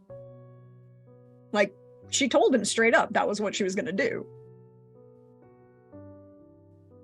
Yeah. Leave the apartment. You leave the university, well, the building at least. Back to the car. Mm-hmm. With that crossed off your list. Yep. Just clicks the speakers like, he's still unbreathing. What did you do, and to whom? Oh, his little protege was the unfortunate little blue blood who, no, wasn't unfortunate. She was the fucking asshole bitch, little blue blood who ended up not around anymore. Ooh. I just needed to know if Valois knew about her little enterprise. So you're telling me that Valois' apprentice, former, was the one tied to all this? Mm. And you went and had a conversation with him? I just need to know whether he knew or not. I can tell you're in a mood. All right. Thank you for letting me know. It was a very polite conversation. I even followed all of the rules of etiquette. Your clan is showing. I get it. You say that like it's a bad thing. No, I'm just stating it as a matter of fact.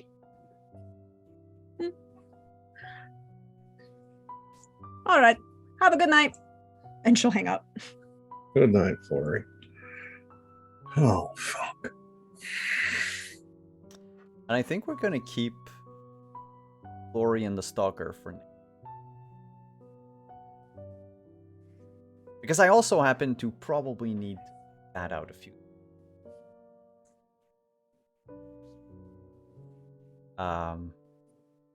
But I figure it's also going to take a bit of time, and I know we usually run over, but tonight we kind of have to not run over super late. So we'll close it here, pick back up next with a proper intro video. Yes? Might I do something? Yes. It's just saying something out loud.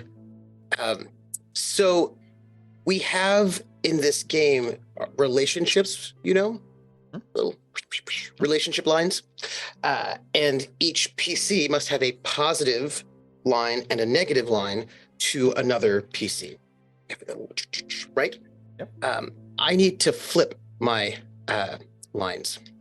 So Flory is now positive. Mm-hmm. And Arthur is negative. That is correct. And in your player corner, you'll see the. You can. I'm seeing it right now.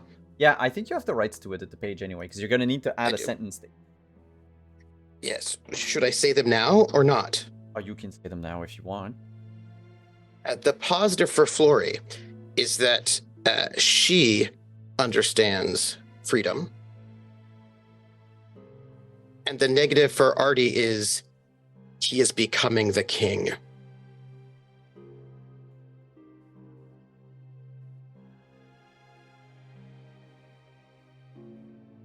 Or we should probably be more accurate, the master. Mm. Mm-hmm. Oh, don't flatter me like that. Mm-hmm, mm-hmm. Mr. Commissioner. Yeah. Yep. So it's like, oh, that's the fallout from the end of the first season, right? That those two relationships have flipped. So I just had to say them. Yeah, that makes sense. Yep. So hearts have begun moving again, y'all. Slowly but surely.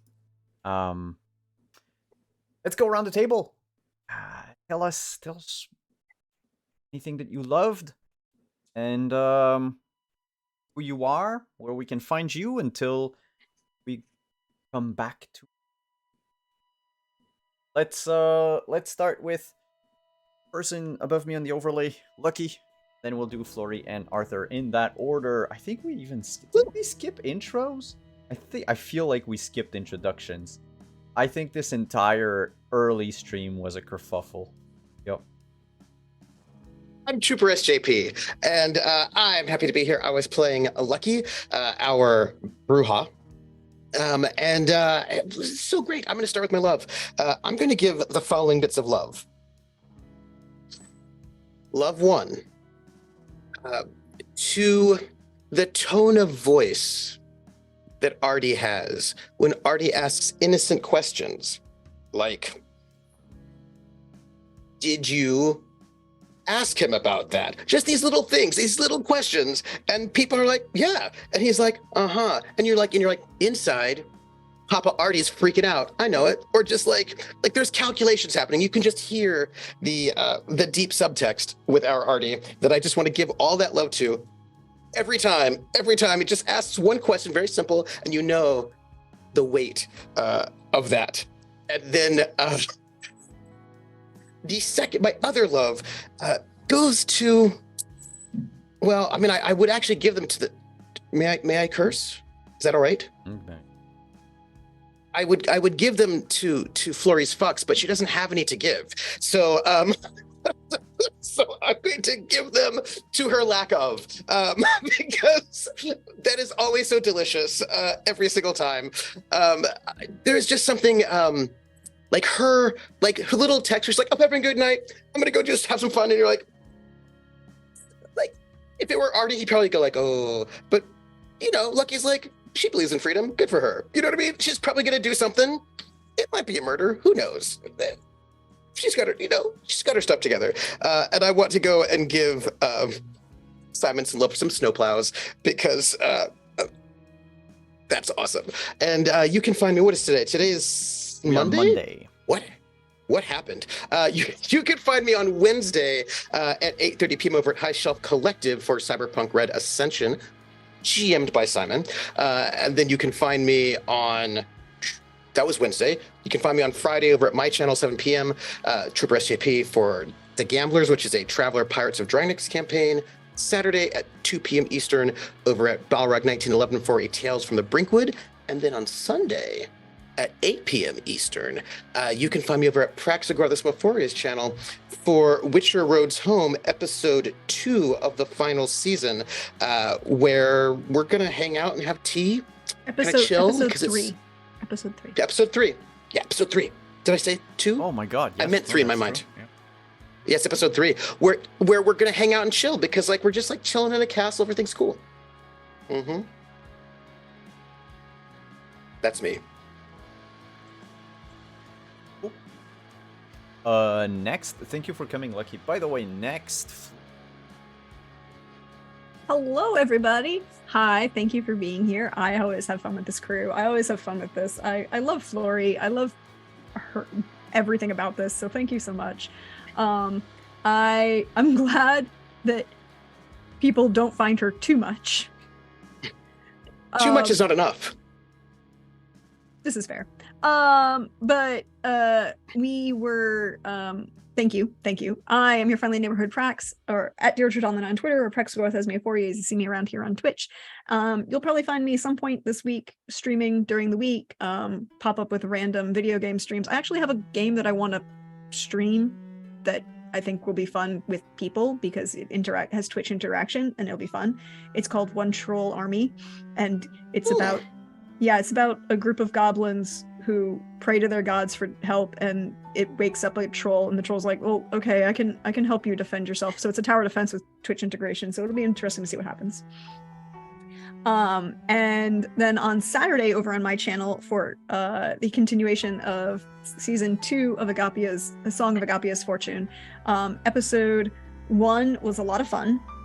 It introduced a lot of interesting things and brought into existence Harvey. And just so many things that were caused by that. And then be back on my channel on Sunday night with Simon and Trooper for episode 3 of the final season of Witcher Roads Home, where a lot of things are currently going on and choices are going to get made. I don't have a lot of control over those, but it'll be a lot of entertainment for me. And then back here Monday night. So until then, I'm going to share my love for everything. I loved Lucky's attempt to be empathetic with Angela. Dorothy, yeah. Yeah. Antonio, sorry. Why did I say Angelo? Antonio. Attempts to be empathetic with Antonio. And I think it did a very good job. I also love the fact that he can't be empathetic with anybody else. But that's fine. Yeah. How empathetic was he? Do you know what I mean? Yeah, well, you were trying to be empathetic with a Malkavian. It's cool.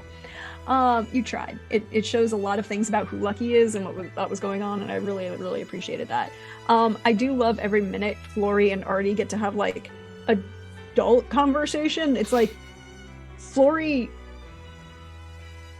and here's the thing, Flory honestly doesn't care if Artie becomes the master of the city. She's just like, I'm not working on a retainer. That would be exclusivity contract. That's it. I don't care. You want to hire me to kill people? It'll be fine. Well, as long as you understand that there are other people who are same rights and rules, and I'll grant you the right of telling you if somebody hires you. And currently would be I'd let you know if somebody hired me to kill you. Just gonna be polite. Yeah. I love that interaction between the two of them. I also love Artie's slow evolution and belief that the dream can happen, but doesn't really understand that for that dream to happen, he's going to have to become something that I don't think he's probably prepared yet to do. And I love that. I love that. I also love Simon for Valois. For Late Night Valois. I was pedaling. Late Night Valois. Late Night Valois sounds like there's some saxophone involved. Oh no, not with him. No. The Deirdre said it like the stick is very much welded up his ass. So. Yeah, but I have to agree with Trooper. Late Night Valois sounds like some Barry White stuff. This is what I'm saying. There's some Barry White. There's some Courvoisier. You know, there's wait like until probably, you get to Late Night Plum 436. No, that's gonna be something. But yeah, that's gonna be fun. I'm looking forward to it. Oh, sorry. I'm looking forward to it. That's it. Thank you for coming. And last but not least, Arthur. Hey everybody, Pope here, Pope World Bill on Twitter, Pope World Bill on Twitch, lurking on all your streams. First business, then pleasure. If you want to see more of this silly face, well, aside from being here on Mondays, you should definitely be back. There's going to be a whole lot going on now. Definitely check out Song of Agape's Fortune over on Praxis channel on Saturdays. And then again, all these wonderful people, because they're all doing amazing creative projects with also other wonderful people. So follow these folks and follow the folks that are around them, because you're going to have a good time and you're going to laugh, you're going to feel. As for love, like Simon, the world feels alive. That is the highest praise I can give, is between like the plows and everything that is happening in Nord. Again, it feels very grounded, very real, and that there are these people, and also like just like, okay, having that conversation with Silvio, like these two older mobsters going, okay, well, I know you've already done a generation's worth of groundwork integrating the Italian Canadian community within these sections of the community. I just need to get my grubby hands on a couple of important pieces while you have already done all the groundwork. And having that conversation was absolutely lovely. And also, again, just Valois, who is going to be, I don't know if he is going to be the linchpin friend or the linchpin foe when the dust settles. And also the revelation and knife in the heart that was Antonio going, I'm afraid of him. And just like, if Artie ever finds out, that's just like, he's going to have to question everything. Or it's going to turn him into an absolute monster. It's one or the other. And again, going to our best Bruja, is, well, again, you see the dichotomy between someone who he doesn't like the macro. He completely rejects it, even though it has the levers of causing the change the quickest. No, he's going to do the hard road and the slow change, but feels that in that cold, dead heart lives someone who believes that no, you do the community work and then the big stuff will eventually happen. And seeing that groundwork, seeing that care and that aspect that's still human, and they combine that with the cold, what the hell are you doing here? Like, there's still some sympathy, yet you are right, I do owe you. But this is not this is not a friend thing. This is an IOU thing.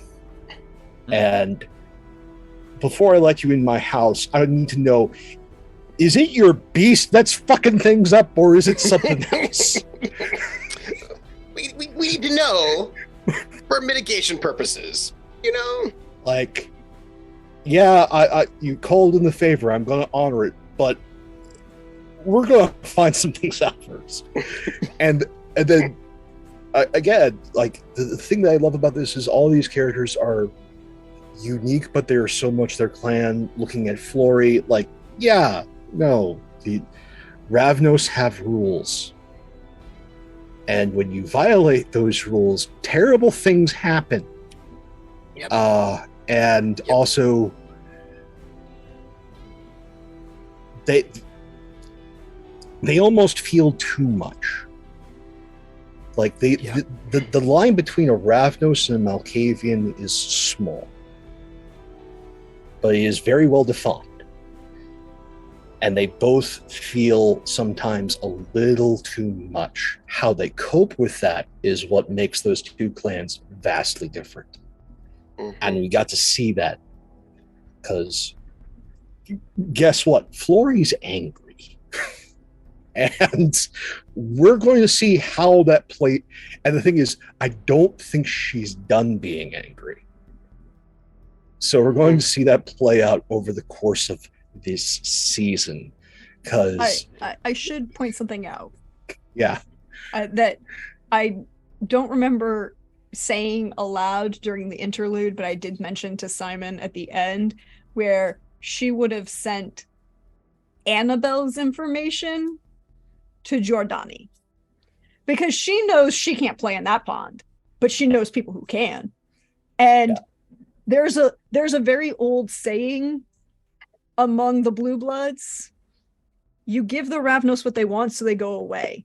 But if you piss off the Ravnos, they will descend on you en masse. Annabelle done pissed off. It's like, Flory can't play in that, but I can put in a phone call and say, hi, open season on this bitch. Yeah, no, again, I absolutely spot on what, not just who Flory is, but also Flory as a Ravnos in the greater story is just so spot on. And that is the thing that I absolutely adore about this entire group is, no, while each of these characters are distinct and unique, and I think in ways different than what you would normally see with each of these clans, there is no denying their heritage. They are each rabble. They are Ravnos. They are Zamish. It's just different flavors of those. Mm-hmm. And thank you all so much for being here. We're a live VOD YouTube story is nothing without its audience. You're much part of this as we are. Take care of yourselves, one another. Love you all. See you soon. Simon, thank you for the project. That was very exciting. Yeah, it's gonna be fun to see it go. Thank you everyone for coming. Players, for taking time off of your Monday evening of playing this game. Find me over on High Shelf Collective on a Wednesday for episode of Cyberpunk Ascension. And Ascension, real title, I'm not saying until the players stumble upon it, because it's a bit spoilery, so I'm leaving it. That's just Ascension Part 2. But yes, bunch of very, very fun individuals. Kind. Yes. Friendly. Yes, generous. Generous. Everyone actually likes the NPCs, and no one wants to bone a newly widowed woman. And then on Saturday for some Scion, if conditions are right, conditions are met. Otherwise, we will get back probably next week. And then on Sunday for episode 3 of Roads Home, where I will probably prove to Math once again that my magic is the best. On that You have note, sepsis. thank you everyone for coming. And we'll see you next week. Bye. I'm not putting the video because the video is fucked up, so I'm just gonna end the stream right there.